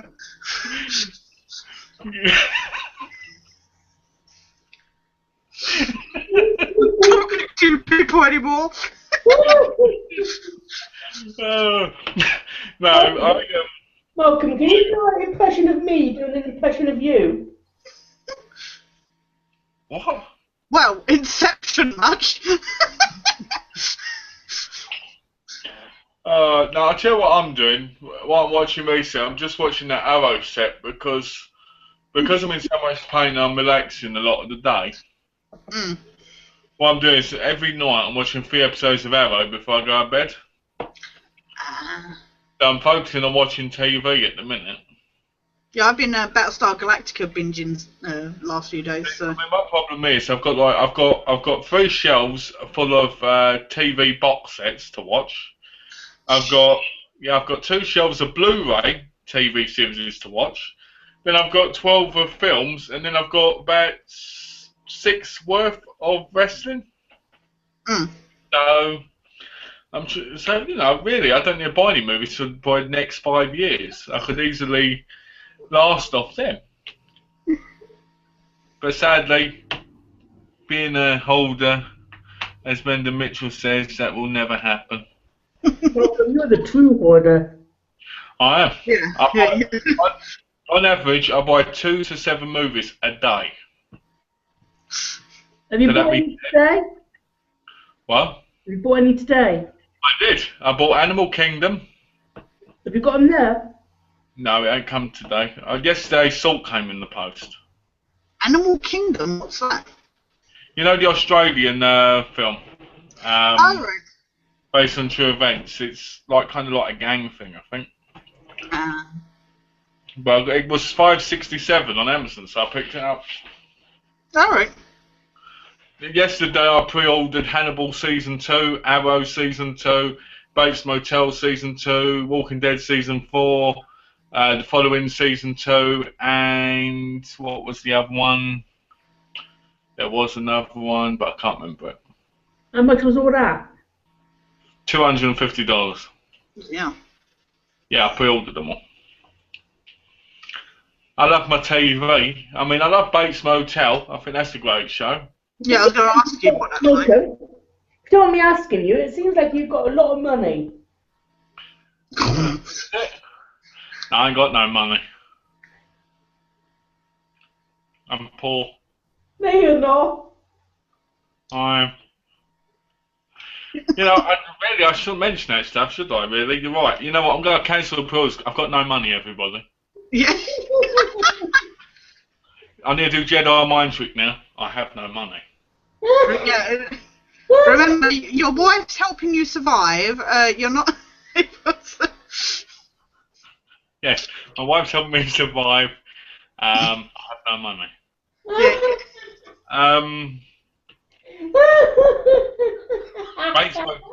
Bates Motel is good. I think it's true to Norman Bates. The boy is a lot like him in the way he moves and talks.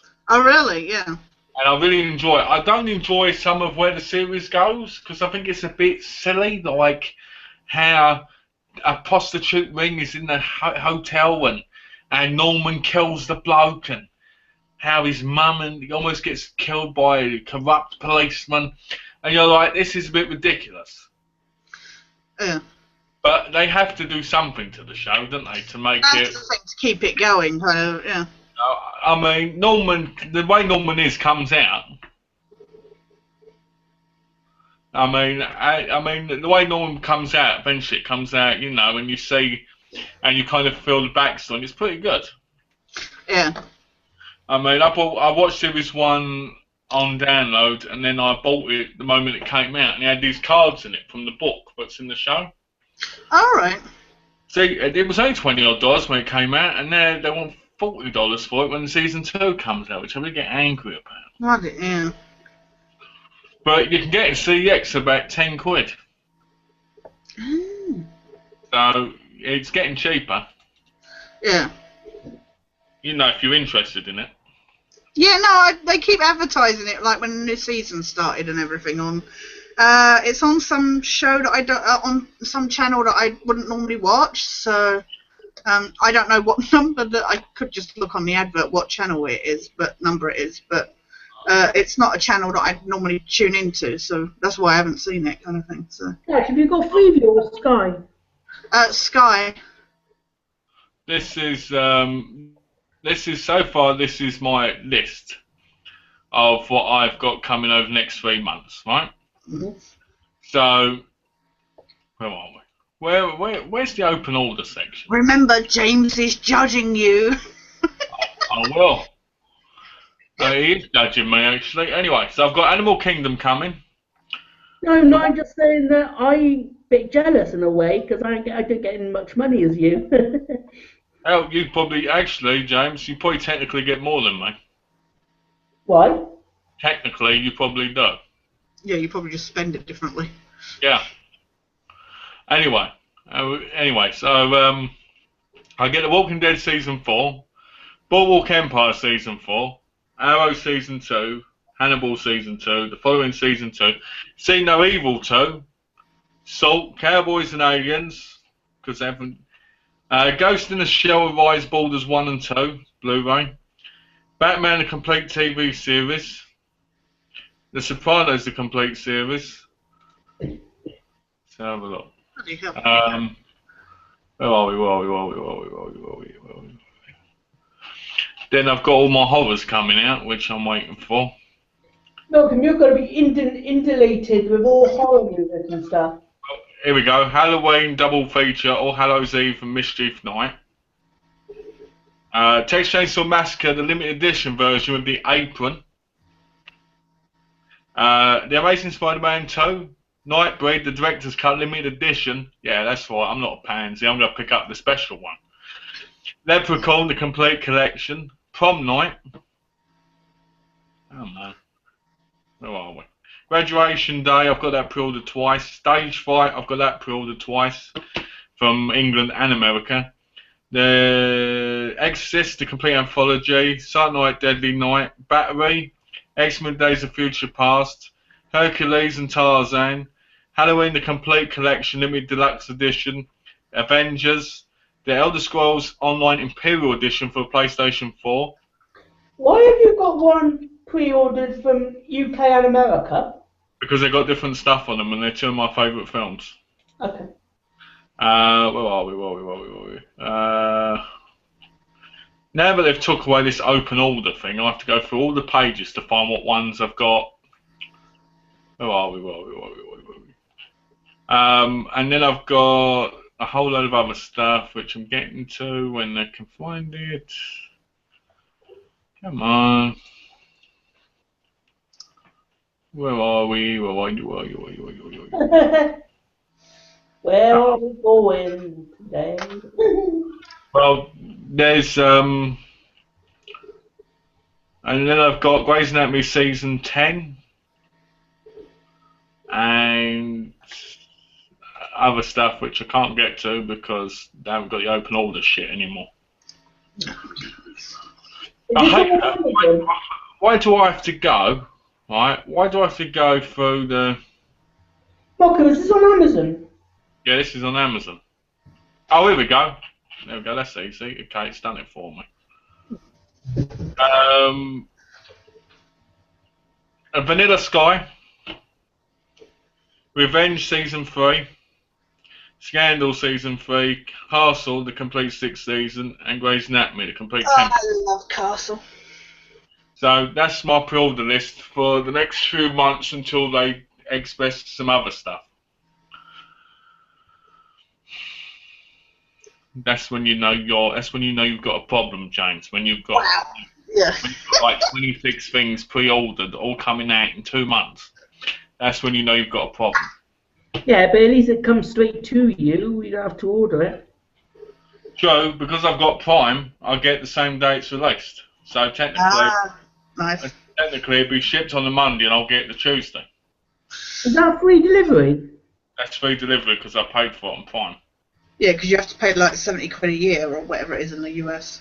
In the US, it was $79, but now it's $99. I think it's worth it because I get about 300-400 packages a year anyway. Yeah, that's the thing. You get so many packages, it's worth. Yeah. You know, because my epic package. Yeah, your epic. The game's still waiting for it. No worries. Oh look, that's for my package. What?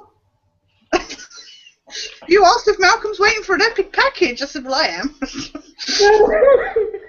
Let me the package that Malcolm sent me. Oh. Yeah. I told you. I talked to my mum on Sunday, so I'll talk to her tomorrow about it. Okay. Yeah, I just wanted to quickly say, sorry, before I forgot, saying about those films earlier.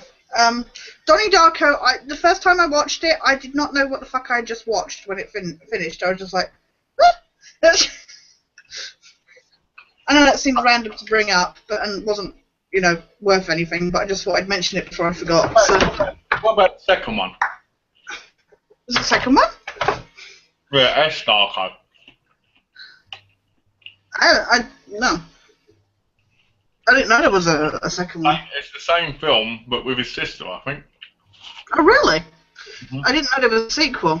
Look, I need to sit down and watch the first. I've got it on DVD. I keep meaning to sit down and watch it. Obviously, I'll get to it eventually, but I haven't seen it yet. So again, I didn't know there was a sequel. Sorry. There is. I'm gonna grab some nibbles. Oh, okay. You're watching Malcolm eat, and it's making you hungry. I could. Yeah. I'm surprised how much Donna gave me. She gave me like 5 bits of melon. That's good. What? You're just gonna finish the melon and not have any room left for. Give me mayonnaise. When you eat it, it's like eating water. Yeah. Claudio said earlier that he likes stealth games because you have to think about them. I think that's what I like best about that kind of game, because you do have to think practically, logic. I like war games. Strategy ones. Oh yeah. Not the army ones, the strategy ones. No, yeah, I know what you mean. I'm not very good with them. I don't know if it's because like everything's so small and because of not being able to see in that. I don't know. I've just never got on with those kind of games. But I have seen people play them, and they do fascinate me. More chocolate biscuits. Oh, you need a cup of tea to dunk it in. Later. What kind of game do you like of that lot then, Malcolm? Do you mean kind of Medal of Honors and stuff? No, not like that, because they're different. Alright. I'm talking about games like Cossacks and American Conquest and Rise of the Nation and Total Rome and stuff like that. Yeah. The little ones, the ones like you said, with the little people on and that. Yeah, you have to send in little groups of... I like feeling like at any time I could kill them all. Oh God, you can just go, you know what, I don't like it. Malcolm, in the last chat you said you was going to have no beard this time. Yeah, I didn't notice that. I was like, he said he was going to shave it off. Yeah, it's shaving off. You're seeing a mirage. It's part of our desire to see your beard. We're just imagining it. As long as I have the beard, I'm depressed. I'm going through a rough time. Yeah. Whenever I go through a rough time, I can't be bothered to shave or cut my hair. Oh, sorry you're feeling down. I lost my job, didn't I? Oh, did you actually lose it? Sorry, Yeah, I didn't know. It's alright. To be honest, last night I had a big upset over it. I was upset about $10 and... Is this because you're off because of your back? And yeah. Yeah, because the real reason why I got fired was because, one, I went to England for 28 days. And that was okay. Yeah. But if ever I come back and then I was ill as well... They didn't like that, yeah. They didn't like that. Which, to be honest, fair enough. They gave me 4 weeks. You know what I mean? It ain't like they went, here you go, here's 4 days. Yeah. So I'm not angry with them or anything. I'm just upset because it's like, when I get better, now I'm going to have to do the job hunt thing again, and it took ages. Yeah. So, I'm just a little bit depressed over that, and the fact that I can't do much, it's a bit annoying. Yeah. Every time I try and do something, I mean, you know what it's like. You want to do something, you try and do it, and sometimes you just can't. Yeah, exactly. That's what I'm feeling. I'm feeling depressed at the moment. I'm just feeling frustrated with stuff and that, and it is that thing where, you do something. It could, something like LFCC. Like I say, I trapped a nerve in my back and I can't feel my toes still, and it's so frustrating that a simple thing like walking around can have such a negative effect on your body and that, and it just pisses you off. It's just... That's what annoys me, because I said to the physiotherapist, I said, I'm walking fine. Other than a limp, I'm walking fine. And he went, you need to use a walking stick. Yeah. I said, I don't want to use one. Right? I'm a man, you know. Men don't like showing weakness. You know what I mean? Especially, you know, a man like me who's very. Where is your walking stick, Malcolm? It's upstairs. But I've got to use it when I go out, and I always feel very awkward with it because it's not something that I'm used to. Yeah. So he said that, and I said to him, I can walk. I've just got a bit of a limp in my leg, even though my back hurts a lot at times as well. And he said, if you work, you'll probably put yourself in hospital and pull something worse. Or if you do something like he said, you can't have sex because sex is going to hurt you a lot. You can't carry heavy stuff because that's going to hurt you a lot. You can't climb heavy stairs or that's going to hurt you a lot. So I'm just like, what the fuck am I going to do other than watch stuff? Mm. And at one point, that was my life, and I was happy with that. But now I'm married, I have responsibilities to my wife, so it irritates me more. It's like yesterday, I moved something, and my carer came in today. She told me off really badly. She was like, you know that's your... And I said to her, the thing is I get frustrated when I can't do something, so then I will, you know, or something's waiting to be done, and I get frustrated and I do it, and you know, it's just, I guess it's just, I always blame the fact that I grew up with an eye condition and everybody always saying, oh, you're not going to be able to do it, and, you know, I just went ahead and tried and did it. It might be because of that, but I just get so frustrated with not being able to do stuff. I do it, and unfortunately I didn't make myself worse, so... It's because you're somebody who's got a disability that doesn't make them who they are. Yeah. You're who you make who you are, not the disability, and that's why you do things. People who just sit around and don't want to try anything or do anything, they're the people I feel sorry for. Yeah. Because they're not pushing themselves to do little things. Because if you don't, you end up in a terrible position. Yeah, exactly. You know, I mean, my mum for years couldn't walk or anything, and people told her, "Oh, you need to stop using the wheelchair and everything." Yeah. I said to her, I said, you're gonna have to try one day. You're gonna have to try to walk because she could. She just didn't want it.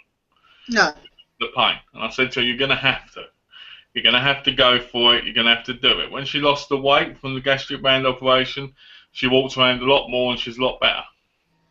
Not that that's everybody's situation, but for her, she could, so she should. Yeah, exactly. You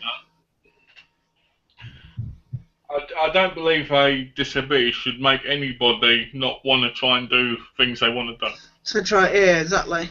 You know, some of the most inspirational stories. Oh God, yeah. You know? I'm actually restricted with some things, which Malcolm, I think, knows about. I know all about James. Let me tell you something.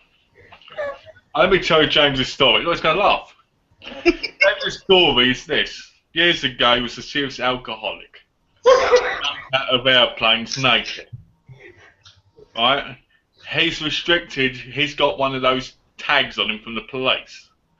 So if he goes out that door and goes to any airport or any landing strip, he'll be in trouble. And what happened was he landed one day, bashed his head, and now we've got the James we're talking to now.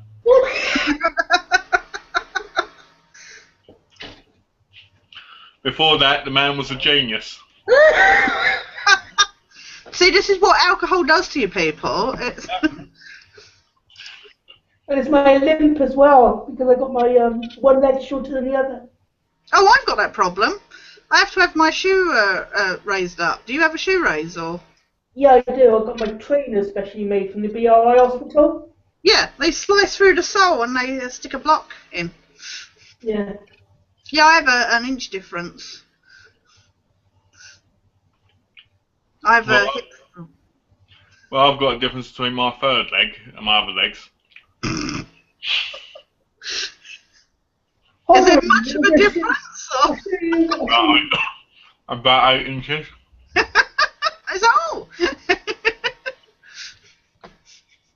Oh, No, right. seriously. I don't know, you know. My neighbour had that when I lived in England. He had a because he had his leg amputated. Can you see Oh, me? right, yeah. Oh, hang on, I can't see it. Yeah, yeah, yeah. Oh, wow. Yeah. That's That's a the big lift. difference. That's the lift on the back of my. On your That's a back of big your shirt, difference, yeah. isn't it? Can you see it, Malcolm? Big difference. Yeah. Big difference, yeah.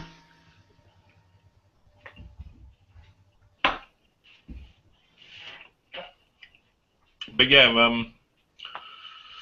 because my neighbour, he had his leg amputated, obviously, because he's got a false leg. But he Yeah. thought he's got a lift because obviously it's not going to be the same. The same kind of, yeah.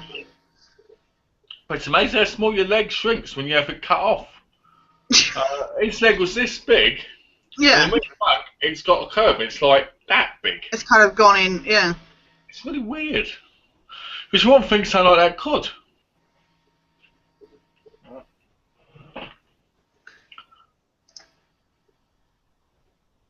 No, exactly. It's. But yeah, you know, I don't know. So my mum now she's buying a motorised wheelchair Oh, yeah. so that she can go out. But she what happens is when she goes in the shop, she gets up out of it and kind of leaves it outside. Yeah.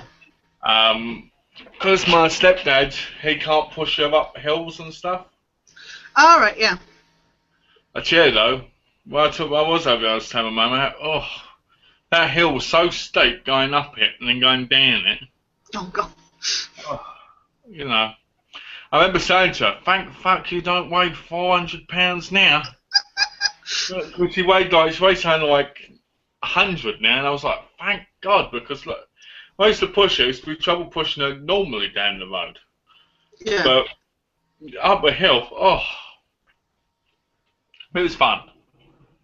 Do you, James, do you have hip problems because of your leg difference? Because I have hip problems. So. I had epilepsis. You know, the board of the hip came away. Oh, yeah. It came away when I was younger. I sort of fell over near the stairs. Yeah. And they did an operation. I got 2 pins on both hips. Yeah, so they had to do the operation to fix the one, but to even them both out, I had to have a pin put in the other side as well. So now I've got one leg shorter than the other. Oh, right. Yeah. Due to the operation, that was. That's why I had to have my shoes raised. Oh, that's why. Yeah. Mine just naturally came about. I just hit. I had. Sorry, this isn't interesting. Sorry. Carry on.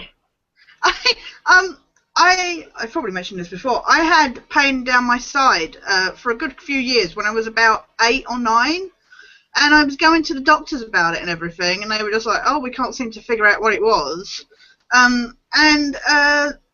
Because I've always had a weak bladder, I was at the hospital for a checkup, and they measured and they said, "Oh, it's because you've got one leg longer than the other."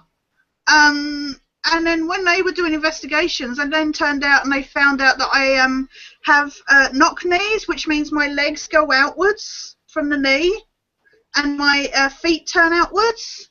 And they said if we'd known that before you were 12, we could have fixed it. So I said, well, I've been going to my doctor about this problem for years. So it turned out that the NHS kind of let me down because my whole one side just went through a sudden growth spurt and grew quicker than the other side. So that's why I have hip problems and problems on that side. So I've had an operation. What? I was shot. You were Really? Seriously. Someone shot me. Where, how, what? It was years ago. Let's do that really, what do you call it, look, really? Really back talk, me. It was years ago. In a Once dark. upon a time, many years ago. Yeah. No, basically what happened was I got into an argument with someone, they pulled out a gun and they shot me. years ago, many moons away. Sorry, I hope that was okay to ask. I didn't mean to sound personal. Sorry. Oh, it's fine. It's one of the most exciting moments of my life. I enjoyed it. Really? Yeah, you wanted to be shot. I was shot. I wasn't shot anywhere major. I was just shot in the arm. bit of an adrenaline rush, kind of. Yeah, it was interesting. It went in my arm and they had to cut it out and everything. It was. Was it a bullet? What? Was it a bullet? Yeah, it went by my arm. Went in there. Was it an actual gun, not BB gun? It was an actual kind of. I was got my gun. Yeah. I can't tell you what the gun was because I'm not really good at guns. It was a handgun. It was a handgun. It wasn't like a machine gun. Ah! You know, it's just clarifying. It wasn't like a BB or an air gun or something. It was a handgun. It was a real bullet. Went right in my arm. It hurt like fuck. Was this in America or in England? When I think about it, what's that? Was this in America or England? It was in England. I got in an argument with a guy, and basically he shot me. It was a different day where he shot me, but he shot me. He went to shoot me and caught me in the arm. He got arrested and stuff. Yeah. Well, where did you get the gun? You can get guns in England everywhere. It's just a matter of where you want to go. Where you get, yeah. But yeah, I got shot in the arm. And to be honest with you, I'd rather be shot than stabbed. Oh God, yeah. Stabbing's a lot worse. What? Sorry to hear that. That's all. That happened years ago. Yeah. I was like 19 when it happened, so it was fun. I recommend it, Alex. Go get shot. Yeah. you can tell like war stories, just like. Well, I lived in Barking in England. People used to go around with knives and everything. And the thing is, people always go, "Oh, if something like that happens, it's in the paper," but it's not always in the paper. No, exactly. Yeah. And there's all these weird things that happen, but yeah, I got some really bad things in England, like people threatening me with a knife and stuff like that. And it's when you grow up with it, it's not so scary. Yeah. Yeah. You know, but I like it over here, you know, because it's not so bad. Obviously, at night you get bad pill, but being on an estate or being in a nice, quiet area, you prefer the quiet area, don't you? Yeah, exactly. Yeah. What's your area like, Malcolm, outside your house? It's nice and quiet. And I'll give you an example. Next door, across the road, they've got a pool that they've made for their kids. Right? The kids come out 8 PM and they go in at 9 PM. Right? In England, they'd be out all day and all night in that pool. God, yeah. That's what I'm hating at the moment with the school holidays. Summer holidays started. All you can hear everywhere out here at the moment. It's just kids constantly screaming. It's just I hate them. Is your street noisy, Tash? Pardon? Is your street noisy? Yeah, well, the problem is my bungalow, it's kind of, the situation where it is, I can hear noise from pretty much free sides of the house. Even though there's like only, one road. I'm not on a main road, but it's just because all the kids hang out around the houses and that, they just always seem to be making noise. And even though I'm in a nice little cut-off bit, you can still hear them. And it's not that I hate kids, but I just find, and it's not the kind of area that I don't like to take Moulder out when there's just all these kids everywhere. And unfortunately, there are woods at the bottom of my road, but I have to go through the hordes of like kids to get there, and it's not, not ideal having all these kids running up going, "Oh, the doggy!" It's just like, oh, sod off. Well, when I went to see where I lived in England, there was a green part outside my bed. Yeah. And it was nice and quiet there, and one day one of the kids knocked down the no ball game sign. And all of a sudden, there was like 30, 40 kids on there every day, for like 10 hours a day. Yeah. And when you complain about them, people would go, "Oh, they're just kids." And you're like, "But what about my peace and quiet?" Yeah. You know, I don't mind kids. I've got no problem with them. I just hate when you have to deal with things like that in your home. Because your home's supposed to be a sanctuary. Yeah. Malcolm? Yeah. By next Saturday's Geeky-Chat, I've got your friend coming over here. My friend? Yeah, Sooty. Sooty? Yeah. You need to record Sooty. He's, well, Because my sister's away. My brother-in-law's home at the moment. He's working. He's going to America. He's going to America next week to be with his family. And that's when you're getting sorted. And that's when we get sooty. We're going to be looking after him for about 2 weeks. But remember what I told you. Don't try and have a love affair with him like you do with Sam and Ted. Well, Cat would scratch my eyes out if I did that. Sam and Ted don't, do they? No. They love it. Say, look, the common thing of an animal molester. Give second to it. Ash's dog would like me too. Just stand there and bark at you. It'd just be like. Well, don't worry, James. If you ever tried molesting Mulder, I'm sure Tash would probably cave your head in with one of her stick things. How is Mulder, Tash? He's fine. He's just. I don't know where he is. He's probably out in the hallway. It's a lot cooler out in the hallway, so he's probably out there. Can you believe I found HD ribs of the dentist movies? No. Bloody hell. Yeah, I can't believe it. I found HD copies of them. Well, they do. They say HD, and then it probably isn't HD, but. Well, They Bob, do things for free, Mark, on a certain website. yeah, I download them all illegally, son. Because that's the way we do it in the hood. We download illegal shit, and then we get arrested for it. What's the website called? I told you last time, Pirate Bay. How do you spell it? PIRATEBAY.SE. I used to have a couple. Pirate Bay SE? Yeah. I used to have a couple of programs that were good for downloading stuff, but then they went through legal actions and stuff. So. Fair Share was one I used to use. Winamix, Umul, Views, uTorrent, BitTorrent. I used to use all of them. iMesh and LimeWire were the ones I used for like music. LimeWire's ancient now, isn't it? No, yeah, they went through. Like I say, I used to get all my music through them, but then they went through legal actions. So. It's funny because people going about getting arrested. Do you know you're more likely to get arrested for downloading music than you are films? Yeah. Oh, yeah, yeah. For one song, you can get a fine of 150,000 upwards. I buy from Amazon now, so I buy legally. I do.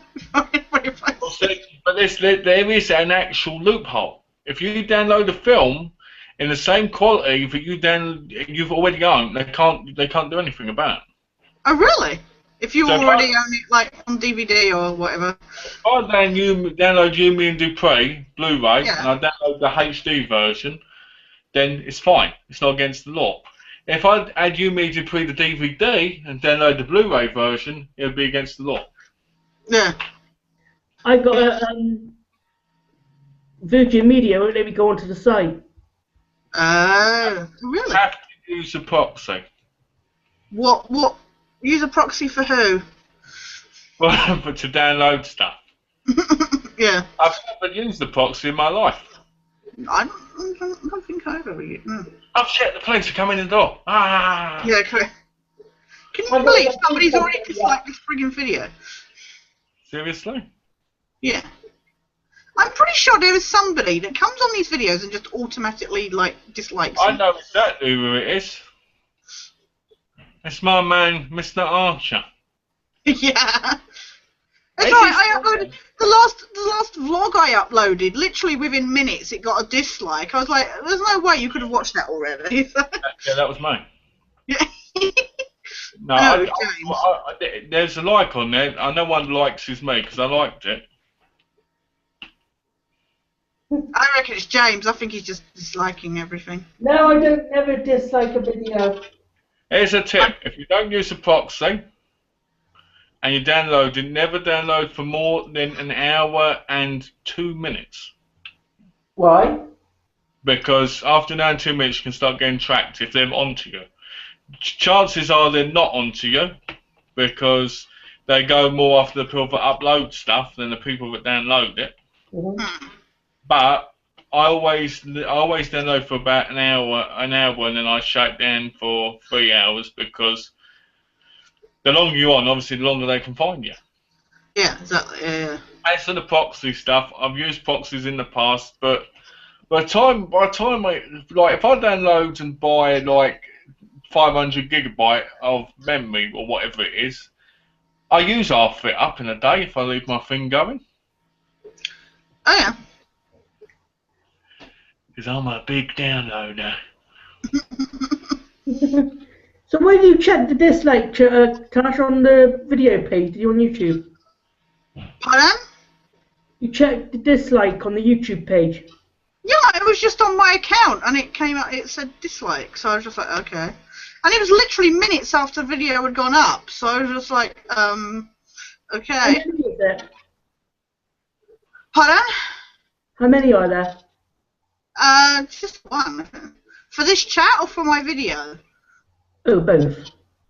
For this chat at the moment, there's only one dislike. It says only 3 watching. What the hell? Sketch's vlog at 1 hour and 28 minutes. Yeah. I'm gonna watch the movie. You know what? I did consider it after the first dislike went up. I was like, you know what?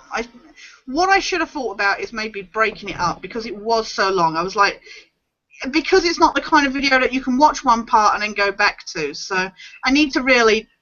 I'm going to delete it and then re-upload it in parts because it is quite long. So. No, you might as well keep it up. I don't mind. Most people don't mind watching it. I'm gonna watch it later. I watched it already and I enjoyed it. What, me babbling? Good job, Tash. It was a lot of me just babbling. It was just, I kept just picking up the camcorder. I was like, la la la la la la la. Oh my god, it's just. Don't worry. Don't worry. Most of the time I'm watching one of your vlogs, I'm not actually looking at the vlog. I'm normally going like this. It's that hot Tash, yeah. When I done it, she was just like, why do you keep filming? I'm like, Actually, since my camera broke, I've been wanting to film stuff and just haven't. oh, your camera broke. I wonder my why. camera broke. That's why I haven't got. Haven't done any updates, kind of. I do the live update stuff, but I want to record stuff like out and about and stuff, but just can't be bothered to buy one. Yeah. You know. Do you not have any like cover on your camera that you could have? I did. I had a cover on it, dropped it in the ocean. Oh. Pulled it out, it worked, and then I went, yay, done it, works, and I broke it. Whoops. It flew out my hand without being in the case and fell on the floor in the fucking and broke.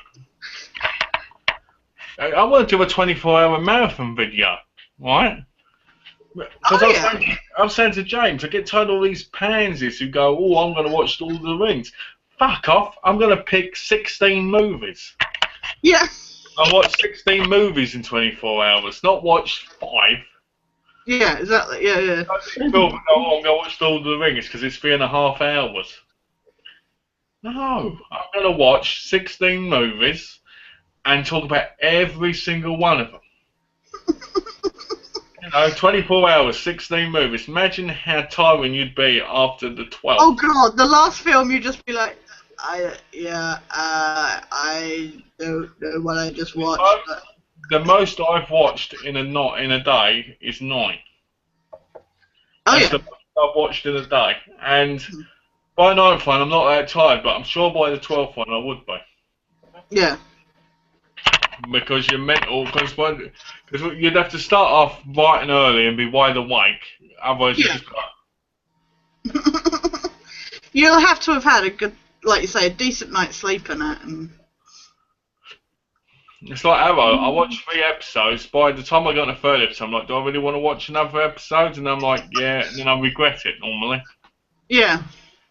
Because I'm like, yeah, it wasn't that great. It's like I say, I've been cramming Battlestar Galactica, and a couple of the episodes recently were like double length episodes. And I'm like, oh, I'll watch another one. And by the time I've watched only like 4 episodes, it's actually been going on for like 5 hours or something. And I'm like, wait, what? I could have been doing something more productive. I have a question. What's that? What is proxy? Proxy is a thing where you can basically pay and it changes your whereabouts, like your IP. It gives you an IP in like Australia or Sweden or another part of America. It lies where you are. So. Basically, it's a system that allows you to do illegal activities without help. But what people forget with proxies is unless you've got about 5 of them going in different places and you've got another one, you can still be tracked because they can go from that to where you are if you're on it. So you're careful though, are you? What? You're careful when you get your movie downloaded. I don't use a proxy. I don't use any of that stuff. I just download. Like how you would go on the site and do that. If you, let me tell you something. In England, you're less likely to get arrested for it because they don't care as much. They say they do, but they don't. Yeah, but I still can't get onto the website. If Virgin thing comes up, then I can't get onto it. It's Pirate Bay. I think Pirate Bay in England is actually blocked. Yeah, that's the problem because you have to pay to get to certain websites now, like via Virgin and that. You have to pay to unlock certain types of websites and that. So. Oh right. You don't have to pay. Just type in pirate proxy. I mean, I've had proxies and I've used them to watch things like BBC iPlayer and stuff. And to be honest with you, they're a waste of money. What was the last thing you watched on iPlayer then? What's the last time I watched BBC iPlayer? EastEnders. Yeah. Tonight? Today? No, because what happens is I can watch it free on YouTube because somebody uploads it on YouTube. Alright. But yeah, I just download and cut it off every hour or something and then download again later. I mean, Tasmanian Cult are very unlikely because they're always going after people that upload the stuff because technically they're the ones committing the crime. Mm-hmm. And they want to shut Pirate Bay down completely, but it'll never happen. They arrested one of the co-founders, I think, in Sweden and sent him to prison for years. Hey Malcolm, what size is your telly there? For that? Yeah. 39 inches. Well, that's bigger than ours. Yep. How big is your TV, James? 5 inches. No, 25 inches. 25? You need to get an upgrade. You need to get an 80-inch one. What, yours, Tash? 60-inch. Oh, look at that. Someone's got big brass balls. 60 inches. Fucking hell.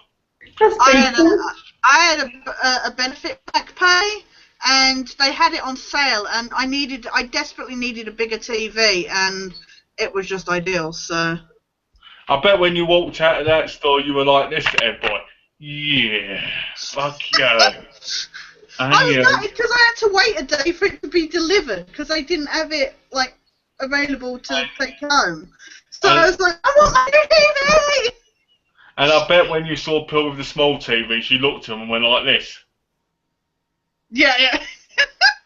It's so funny. I had friends come round for like Christmas party, and they were like, "I want that TV. I want that." One of my friends, she calls it the mini cinema. So. The mini cinema. Well, I mean, to be honest with you, I think it's good to have a big TV. Me personally, I like having a nice TV as long as it suits the room.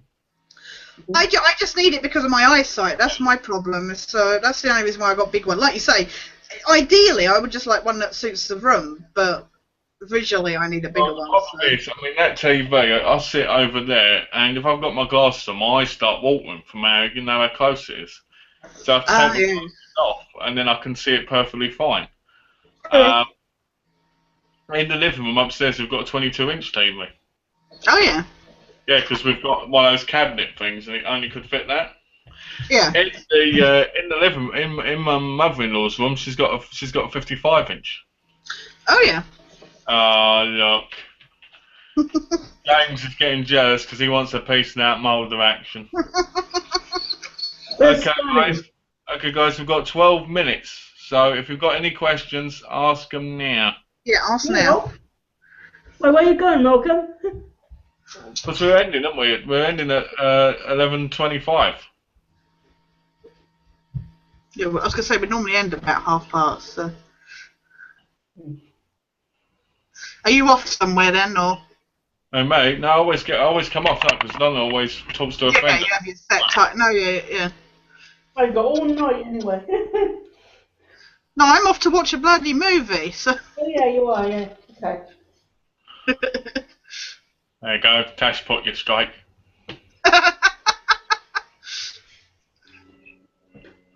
I got some bits I need to do before I do that anyway, so I don't know what time I'll get.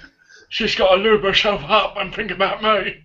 Well, you know, there's Emilio Estevez in that movie, so I gotta get, you know. Who do you think's better looking, Charlie Sheen or Emilio Estevez? Now or then? How about now? Now, Emilio. Well, except for when he's got that whole beard thing going on. Back then, ooh. I don't know. I guess Charlie. What, Charlie? For me, I always preferred Emilio Estevez. Oh, acting-wise, I prefer Emilio. Looks-wise, I prefer, yeah. But I always feel bad for me, Estevez, because he never really went that far, did he? No. I always felt like he was in the shadow of his brother and dad and that, so... Which was gutting. I always preferred him as an actor. I always thought he was great, and I never really liked Charlie Sheen. No. Or should I say Charlie Estevez now? Yeah, Charlie. Oh, has he actually changed it now? Yeah, he's gone back to Charlie Estevez. Oh, really? I didn't know that. Yeah. I don't like him. I just think he's a attention seeker. Yeah. No, I get, yeah. You know? I mean, I like that show, Anger Management. Well, I did, I should say. I watched any recent episodes. That's you. We've been on Skype tomorrow, Malcolm. I might be, because I've got to talk to my family, haven't I? Yeah. You've been on offline for quite a while on there. It's because I'm not on the computer. It's because I'm not on the computer unless I'm doing one of those, because I've got because of my back and leg and that. I've got to rest it, haven't I? That's the reason. That's why you don't hear from me, because if I sit down here too long, like Tasha told you, I'll end up in serious pain. Yeah. I go on Skype at like 9 o'clock your time, and I think, are you going to be online or not? What, 9 o'clock my time? What in the morning? Yeah. Hell, I wasn't even up till 11 this morning. Okay. It's just because of the pain. You'll hear from me once I'm better, which will probably be in the next couple of months, because I just... It takes so long to... Yeah, the whole process is relax, watch Arrow, go to bed. Relax, watch Arrow, go to bed. Relax, do the Geeky-Chat. Relax, watch Arrow, go to bed. You know, it's not... To be honest, it's not that much of a life at the minute. You sleep when you go to bed a lot. No, I don't. Last night, I was awake most of the night because I couldn't sleep because I was in so much pain. Sometimes it's difficult to get in the right comfortable position to kind of accommodate your back, so... Yes. I take painkillers like muscle relaxants and stuff, but I still wake up in the night. It's, you know. Oh. By the way, James, do you like my X-Files t-shirt? Yeah. Where did you get that one? Oh god. Shirt punch. So it's nice. Kind of. It's a long sleeve. Let me see their faces again. Look, it's like Pulp Fiction. That guy there looks like Rainn Wilson, and the other one,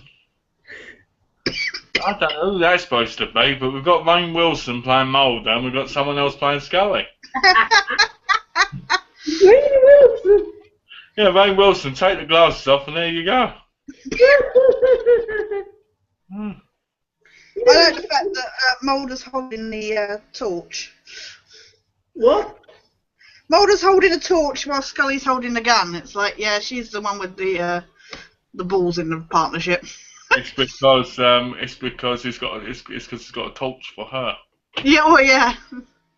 I wonder It's if like that. It's like that quote from the one of the episodes where they do a movie of the Hollywood does a movie of the X-Files and they do this line where it's like, is that your flashlight? Are you just happy to see me?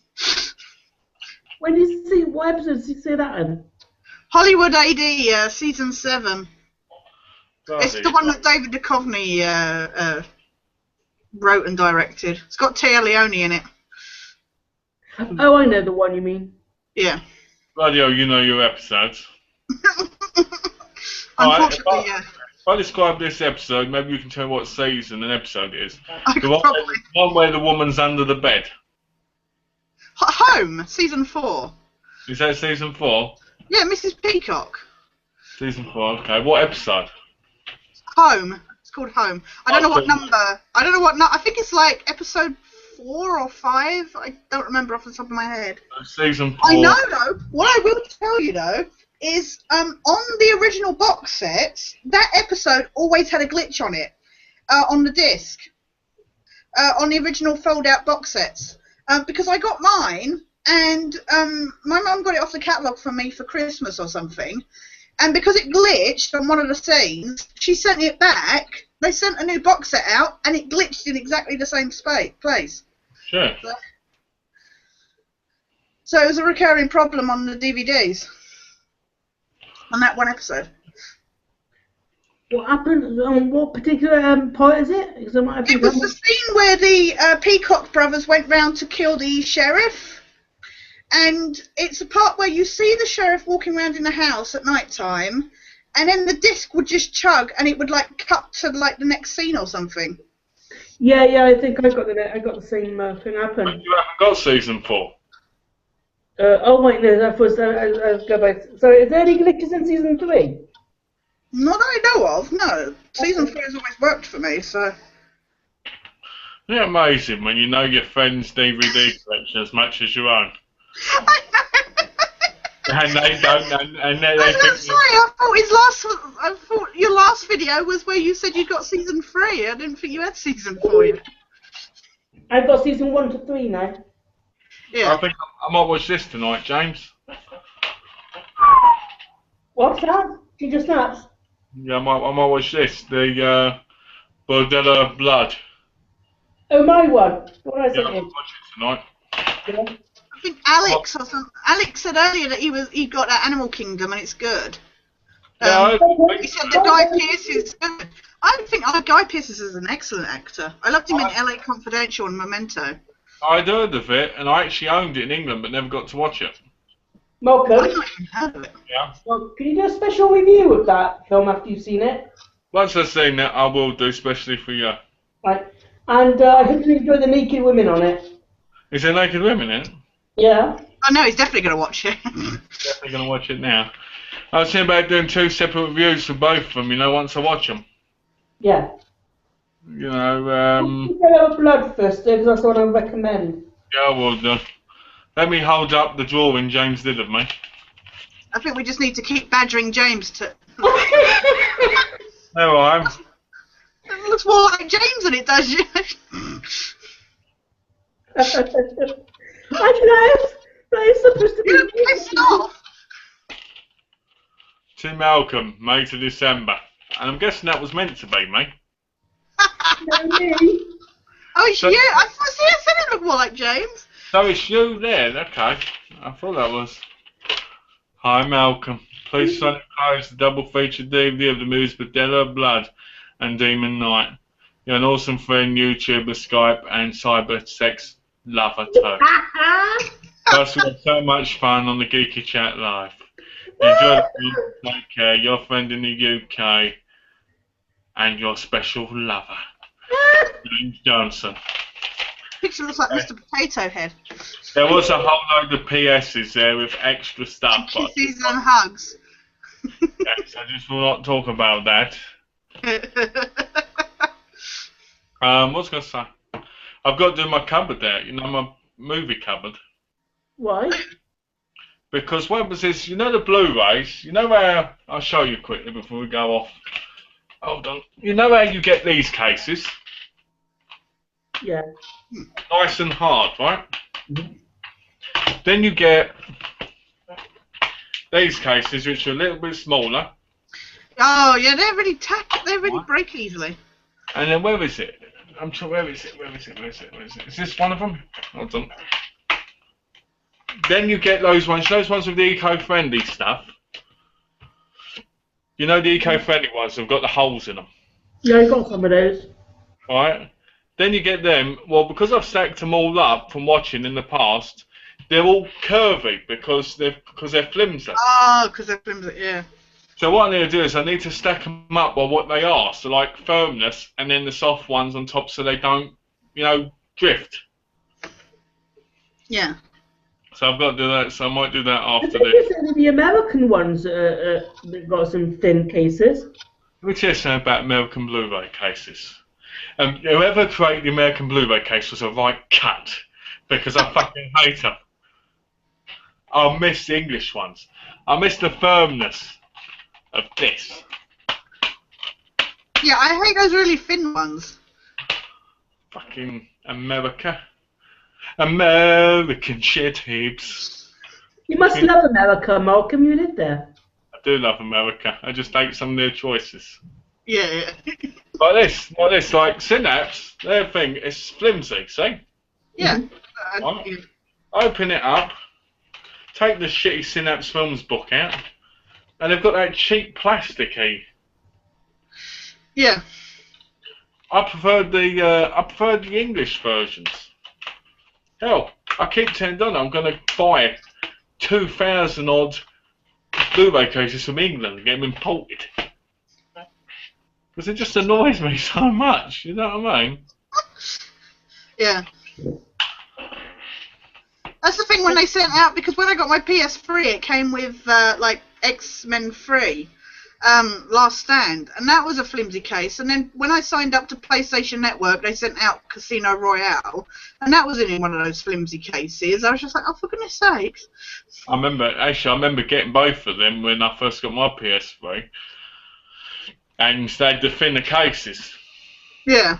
And I hated them. I remember my first two Blu-rays were X-Men Last Stand, Fantastic Four, and Spider-Man 3. And then Casino Royale. Yeah. And I remember watching them on a normal TV because I didn't have HD TV at the time. Yeah. Oh. Yeah, no, I had a normal TV at the time, so I guess we've got to just keep pestering James to watch Satan's Little Helper, because otherwise Claudio and Alex won't be happy. Watch City of the Living Dead tomorrow, and then watch Satan's Little Helper the next day. I'll warn you, City of the Living Dead's going to have a really terrible transfer because it's Vipco. So Yeah, that's the reason why I put it down at the bottom. No, it isn't. Yes, it is. No, it isn't. I'll tell you, I'm going to watch Jason X tomorrow. You're just putting it off to piss people off, aren't you? Yes. He is. Then it's going to be, what's it called? Scream Bloody Murder, and then it's going to be Satan's Little Helper. Don't watch Scream Bloody Murder, that's a piece of shit. Watch that last. So by Wednesday chat, you should have at least... If I went to chat, I would have definitely seen Satan's Little Helper. City of the Living Dead. No, Satan's Little Helper. City of the Living Dead. What do you like so much about City of the Living Dead? It's because it's one of my favourite films. You said the same thing about Day of the Dead. Yeah, Day of the Dead's better than City of the Living Dead. Day of the Dead's awesome. So who's in the chat on Wednesday? Is it Alex or Gareth or whoever? I don't know yet. Make your plan now, Malcolm. Alright, let's say, okay, let's invite Alex, because I don't think Gareth is here. Not on Wednesday, not on Wednesday. So if Gareth's not here, well, I mean he's right now. Alex, do you want to be a part of the chat on Wednesday? Because I think we should start doing this where we ask people beforehand so we don't have to send a message. We don't have a last minute kind of, yeah. Obviously, unless it's Tash, then we send Tash a message, because I don't think Tash is always available to kind of watch the chat. Yeah. Tash, will you be around next Saturday? Next Saturday should be fine for me, yeah. Okay, we'll have you on Saturday, and if Alex wants Wednesday, we'll have him on Wednesday. Yes. Alex has said, James, you're so difficult. Yes. I guess about the movies. Well, we're gonna have to end now. Yeah. Just waiting for Alex to answer. Alex, are you free for Wednesday?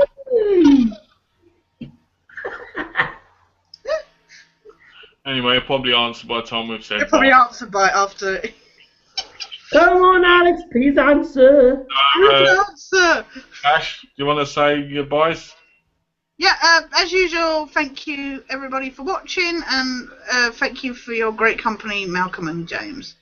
Oh, thank you. As always, thank you, Tash, for being there. I'm trying to think of the right word. You're always welcome, and yeah, Alex will be here Wednesday. Okay. It's always good having you in. It's always fun listening to your point of view on things. I look forward to talking to you again next Saturday, and I hope you have a lovely evening, and look forward to your review about Young Guns. Yeah. Or your faults, I should say. Yeah. And I look forward to seeing your review of Bordello of Blood, Mr. Malcolm.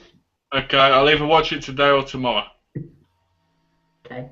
Alright? Or I'll do what you do. Or shall I do what you do and put a whole stack on top of it and go, I watched that last. Yeah. Everything else on top. You know, everybody keeps asking you to watch a certain one. You go and watch everything else. It's like... I'll put 2,000 movies on top. Oh, I watched that last. Oh, it's in the pile. It's in the pile at least. Alright, well, thanks again, James, and I'll talk to you tomorrow, James, when I talk to my family. Yeah. Alright. Are we done? You got to say goodbye, no, wouldn't you? Like, don't just hang up.